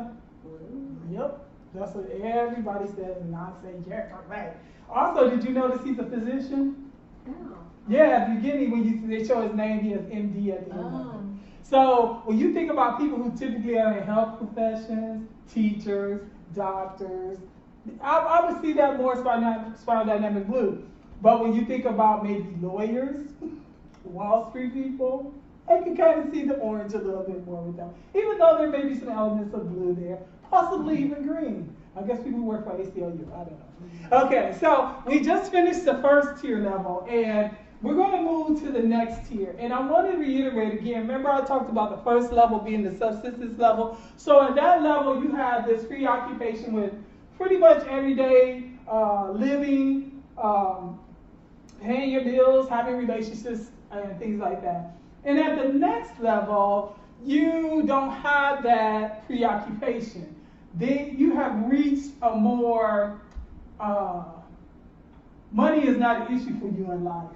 And you'll see that when I show you the examples of these people. But with my research in Chile, I looked at I did a comparison of the graduate students who are at traditional public university and those who are at private for-profit university. Now, much like the United States, Chile has a really big divide between its wealthy class and its very, very poor class. And so most of the people who attended the private for-profit university, as an aggregate, they had higher incomes. And so what I was surprised to find is that I saw more yellow and blue operating among them. And so when I stepped back to evaluate that, I thought about when you have more resources, when you have more money and not preoccupation with some of the more everyday things everybody else, that opens you up to more opportunities that could potentially expand your mind. You have resources to travel abroad more. You may have more free time to go to museums or engage in culture, which will allow for an expansion of your worldview versus somebody who may never leave their neighborhood, let alone even be on an airplane.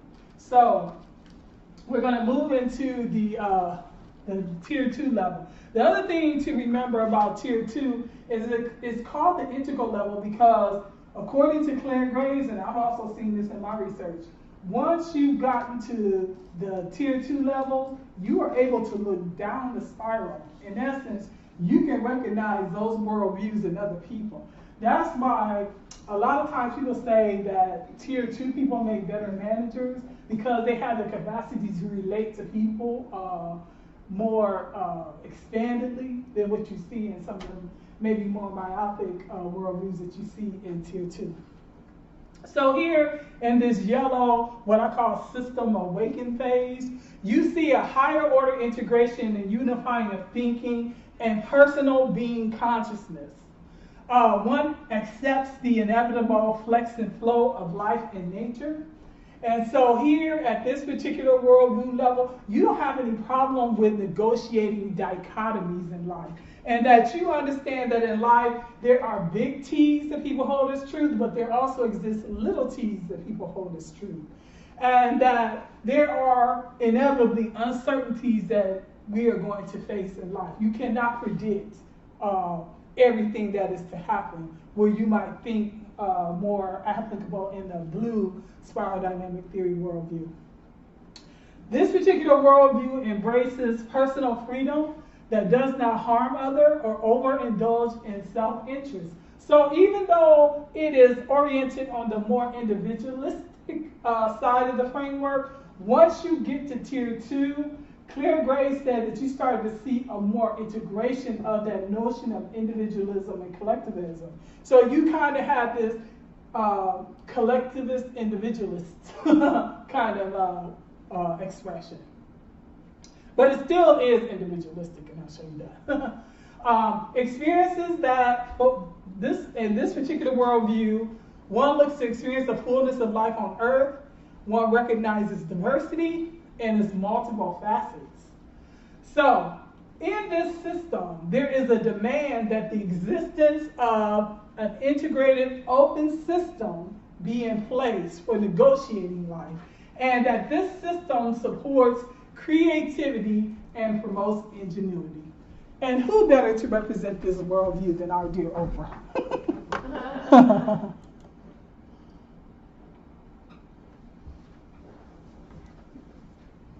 You know, in all of the years of doing the Oprah show, there were many days that I sat in my chair across from 1 or 2 or 5 or 6 or 7 people, and I would be so frustrated because I just wanted to shake people sometimes and say, why didn't you pay attention to your life? I said on the show, probably the producers tell me that they counted 33 times, but I know I thought it at least 1,000 times. I would say listening to your life as it whispers to you first, so that it does not have to knock you upside the head with a brick or come crashing down on you as a brick wall, is one of the greatest principles of life, because there are many things that happen in life that are beyond our control. Natural disasters, death, unexplained events. But there are also many, many, many things in life which we can control and become out of control because you're just not paying attention. You are sleepwalking through your life. And I have seen this so many times on the show. I wanted to take the guests and go, would you just pay attention? So this is what I've learned and how I've explained it to myself. Life whispers to you all the time. Your life is speaking to you all around. From the time you wake up in the morning and every single experience that's coming into your personal space, into your physical space, all of those experiences are speaking to you. They're telling you something about your life and about your circumstances. It whispers, and if you don't get the whisper gets louder. If you don't get the whisper, when it gets louder, it gets, I call it like a little pebble, like a little thump upside your head. When I was a kid, if I was doing something my grandmother didn't like, she'd just turn around and thump me. She wouldn't even look at me. She'd just give me a thump, and I'd know that's my cue to stop it, or we're gonna get worse. The whisper is the message. The pebble or the thump upside the head, usually it's gone into a problem. You don't pay attention to the problem becomes a brick upside your head. The brick upside your head is a crisis. You don't pay attention to the brick upside your head, the crisis turns into a disaster, and the whole house brick wall comes falling down. Did you guys see how she delineated that whole path? And how she kind of like did it in a very systematic way. And so, you know, I thought that the way she articulated there was a good representation of that yellow worldview system. So this next one is the turquoise system, which I call the holistic one. So here you have finding harmony through a strong collectivist individualism. And going back to Oprah, when you heard her talk, you heard a lot of I statements. So she's still, yes. I'm just kind of observing. So does intuition kind of come into existence in the second tier? Yes, it does. In the teal level, and I'm going to talk about that. You're so perceptive, very good. This gets me excited because it makes me know that people are getting it. So here you have this focus on the good of all living entities as codependent integrated systems. There is this seeking to expand use of the human brain mind tool and its competencies. Self becomes part of a larger, conscious, spiritual whole that also serves the self. Is less self-sacrificial, though, than what you would see in the blue systems, or even in the green systems. The green system is sacrifice now for reward now. The blue system is sacrifice now for reward later. There is this global attention to the natural world where networking is valued, and it supports minimalist living where less is more.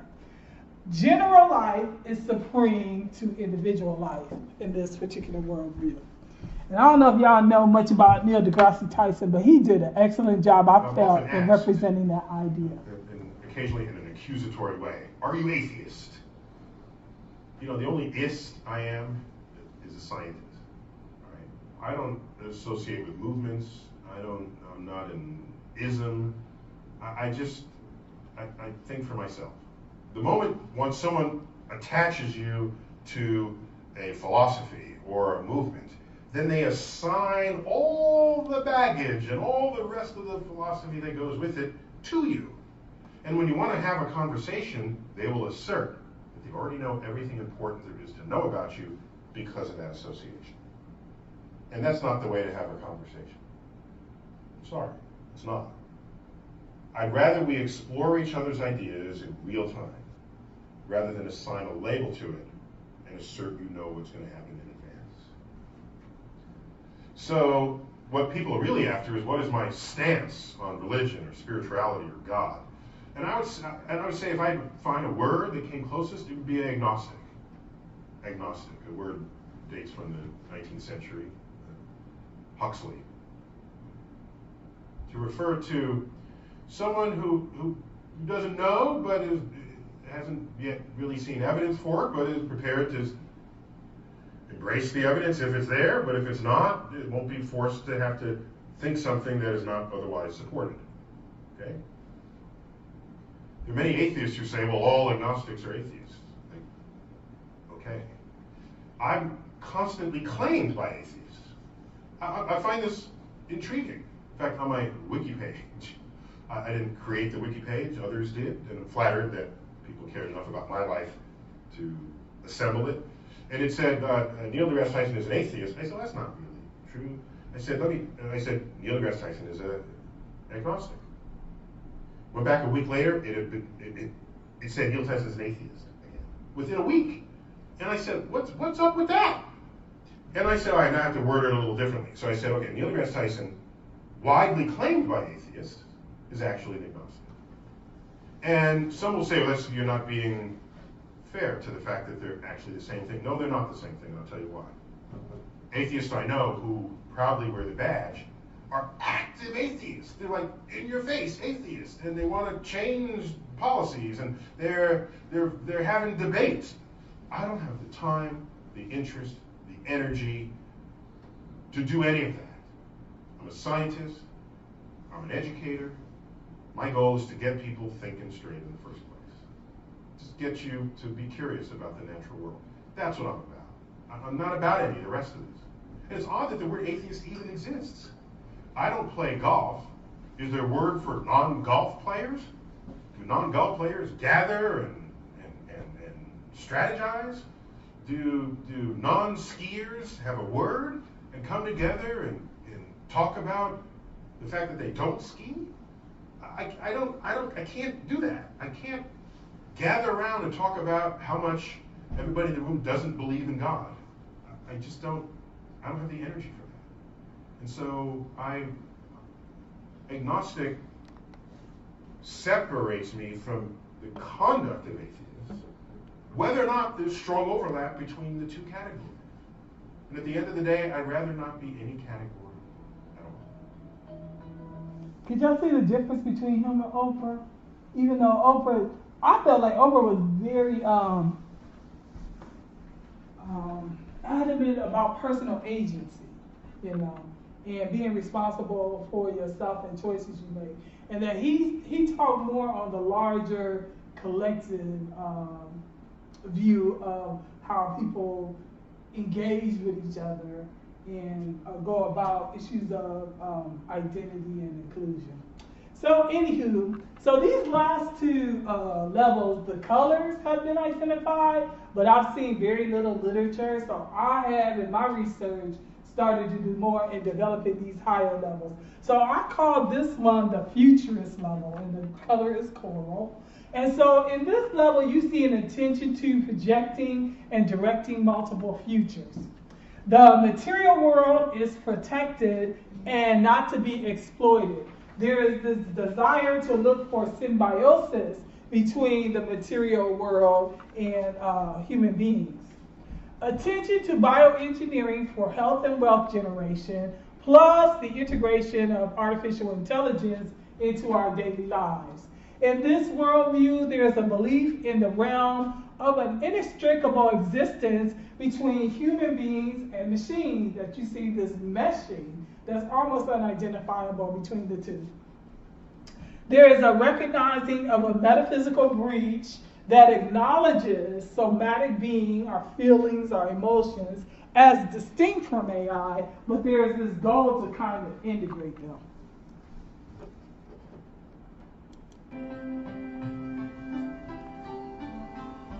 Humans and machines have been merging for thousands of years. Right now I'm wearing shoes, I have a microphone on my jacket. We all probably used our phones at least once today, and we communicate with the augmentation of all sorts of amplification and even translation technologies. You can speak into a machine and it'll translate the words you're saying in nearly real time. So I think what might be different in the years to come is a matter of degree, not a matter of kind. One concept that I think is emerging is what I like to call the brain coprocessor, a device that intimately interacts with the brain. It can upload information to the brain and download information from it. Imagine that you could have a technology that could replace lost memories, or augment decision-making, or boost attention or cognition. To do that, though, we have to understand how the brain works at a very deep level. Although over 1/3 patients have had brain implants or neural implants that stimulate the nervous system, so far they've operated in an open loop fashion.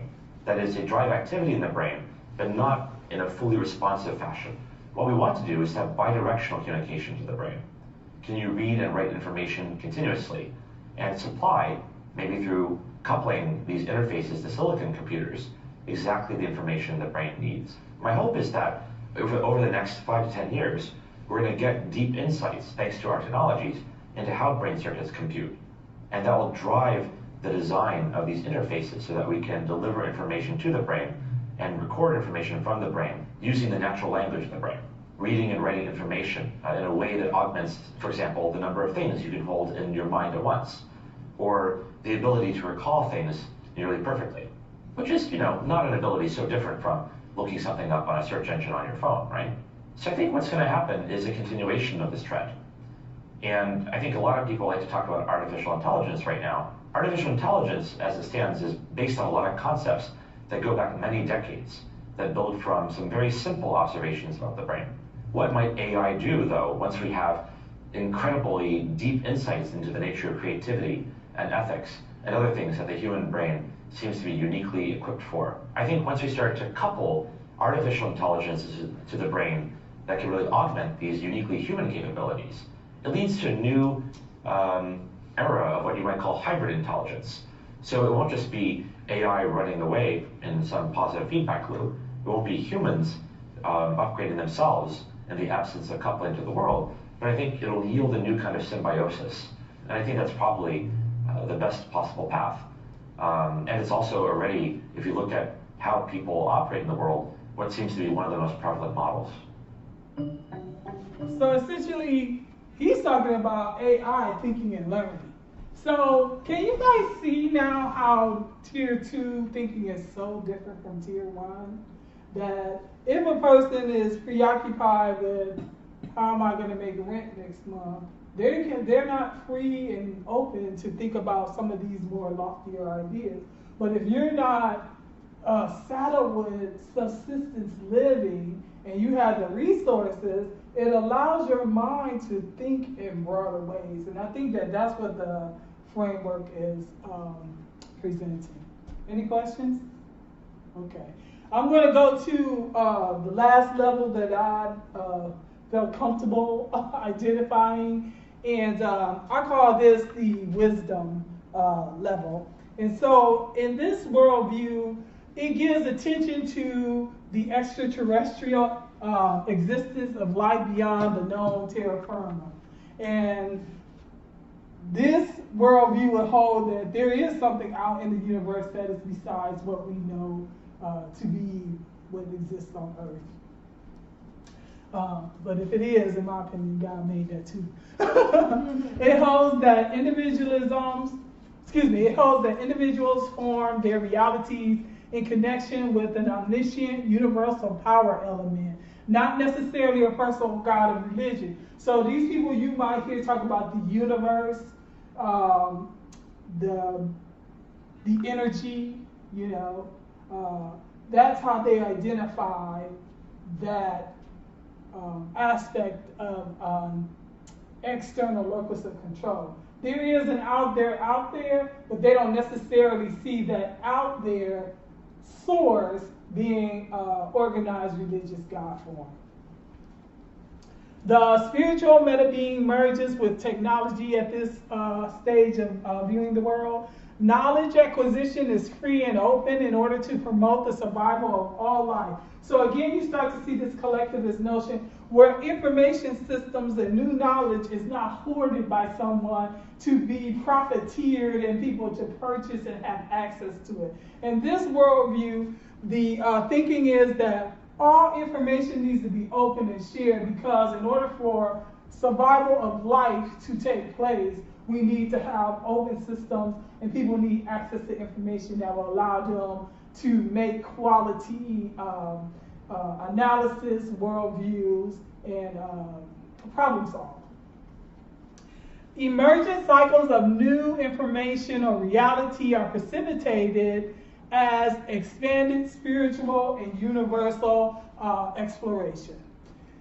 Empathic knowing and ability is digitized. So you still see this element of the AI relationship, but instead of giving AI agency like you saw on the previous level, this level holds that there's certain elements to AI that can never be replicated because of the uniqueness that human beings are. So in essence, oligarchy has no value in or purpose that is viable in this particular worldview. Oops, forgot to play the. So let me show you that representation.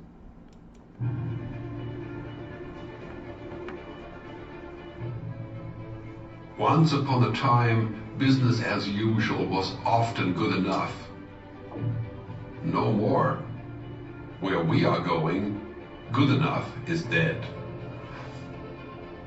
In a world where everything is connected, where everything is equally excellent, where performance is reaching perfection, there's only one space left to innovate in: you. Right now, you are a central point in the raging tornado of change fueled by digitization, mobilization, augmentation, disintermediation, automation. Well, the list goes on. Science fiction is becoming science fact. Think about self-driving cars or computers that can learn and think. The way we work will never be the same. The skills we need will be dramatically different. Winning or losing are now happening faster than ever before. So what's your response? How will you discover new opportunities in one of the most transformational times in human history? Are you driving change, or are you being driven by it? Disruption has become the new normal.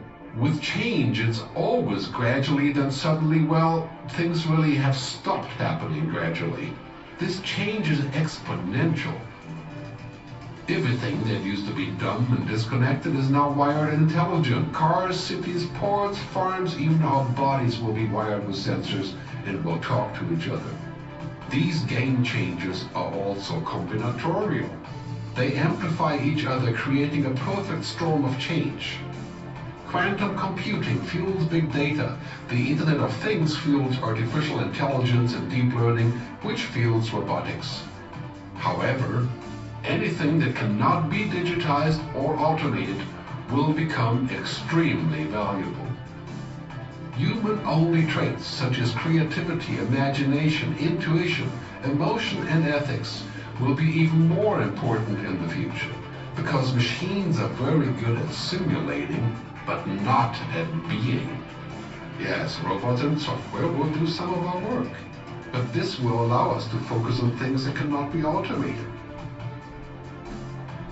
To imagine change squared, you've got to start engaging more with what might be, not just with what is. Immerse yourself in the immediate future, 5 to 7 years out from today. We need to go beyond technology and data to reach human insights and wisdom. Technology represents the how of change, but humans represent the why. The future is about holistic business model. The opportunity is to be liquid, to learn just in time, not just in case, not single improvements, but complete transformations, not individual systems, but new ecosystems. Humanity is where true and lasting value is created. We will engage, relate, and buy things because of the experiences they provide, because of their transformative power. The future doesn't just happen. The future gets happened. The new way to work is to embrace technology, but not to become it. The future is in technology, yet the bigger future lies in transcending it. Let's live and lead from here.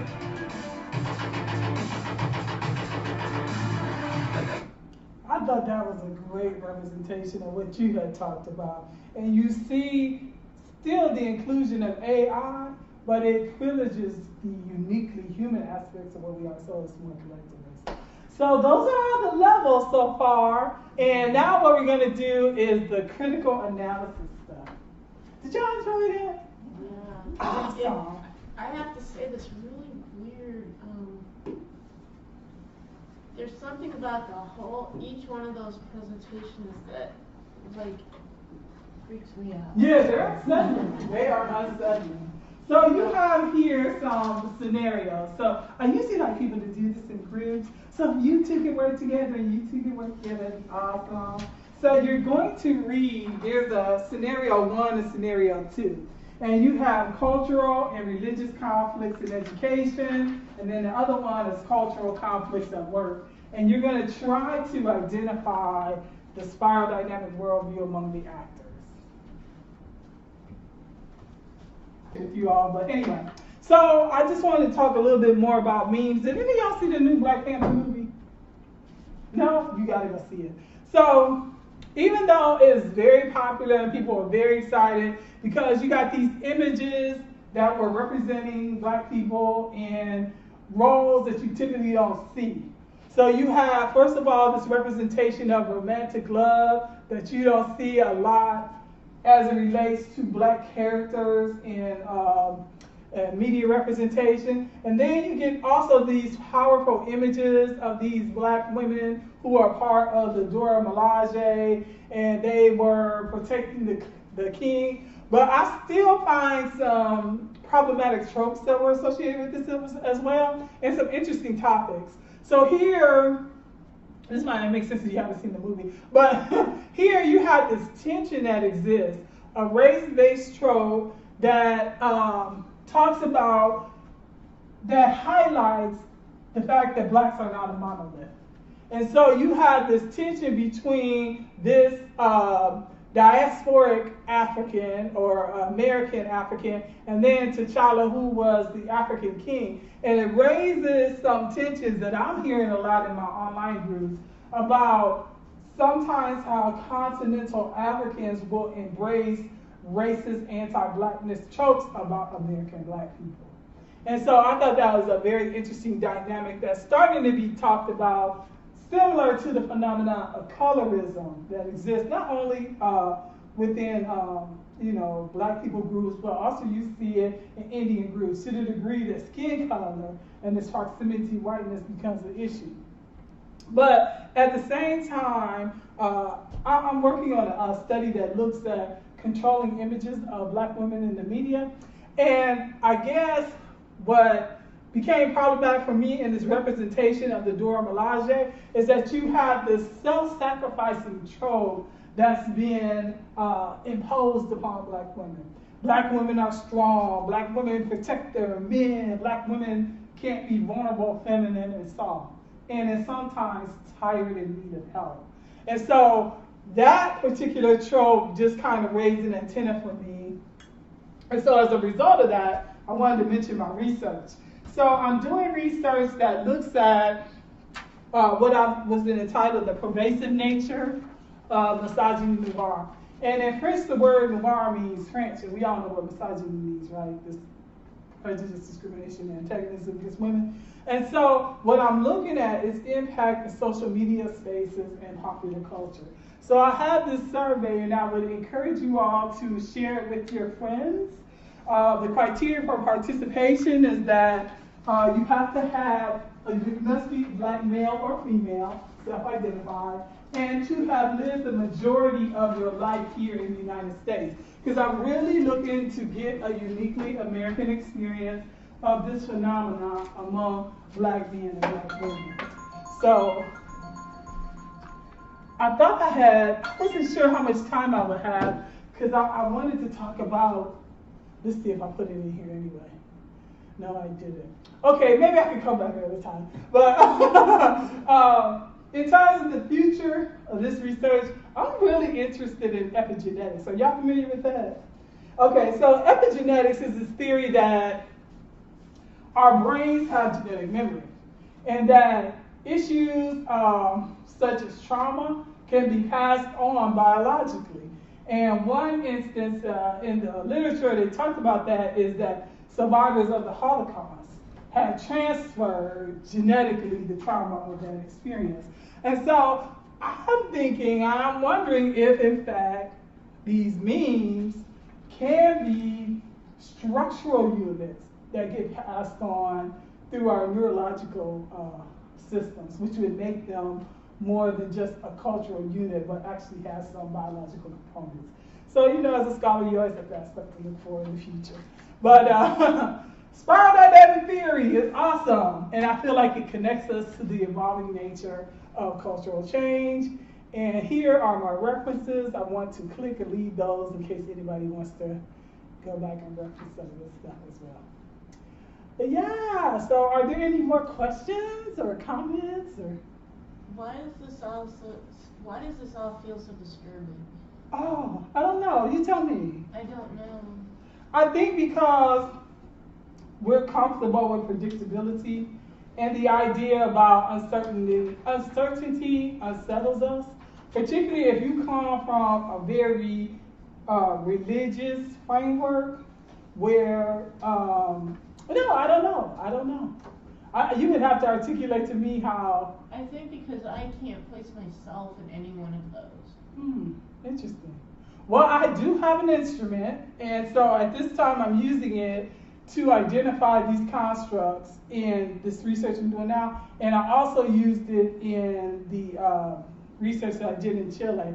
I think sometimes it's hard for us to see ourselves, and then probably you can't just instantly say, oh, this person is that, this person is that. To be responsible with this theory, it would take, that's why I do mixed methods. It would take a prolonged observation of how that person negotiates life in the world. So for this study, in addition to this survey, I also did one-on-one interviews. I did 6 of them. And I had a broad range of ages, from 19 till, I guess Gen X or maybe baby boom people. And they were an hour apiece, and I went through a series of questions. So yeah, usually I've gotten pretty good at it because I've been using it for a long time, and I can pretty much spot some of those trigger words. But I found it applicable. I have not found anybody who I did not find in that framework. So if we spent a lot of time together, I probably could help you appreciate it. It's probably green though, from what I've seen so far. Yes? So can we move forward and then fall back? Absolutely, that's a good question. That's why I'm so upset I didn't prepare to go further with this, because I am doing that. And I'm going to be presenting a faculty diversity fellow colloquium on May 2nd. And so I will try to make sure I include that. They're going to send it out to internally to the campus and also in the community to come to my colloquium. But yes, there is a change model for how people go forward. And in most instances, there is always a regression prior to moving to the next level. Because see, you come into this problem and you haven't developed the capacities to resolve them. You have to have enlightenment points. And so the first response to an existential crisis is to regress. And that's exactly how one responds. And then you realize, well, that doesn't work anymore. And so then you develop these enlightenment points. And then you have, in some instances, to consolidate the change, a removal of barriers that are disallowing you to move forward to the next level. And those can be, support systems that come into play. I use the example of my father and his use of blood pressure medicine.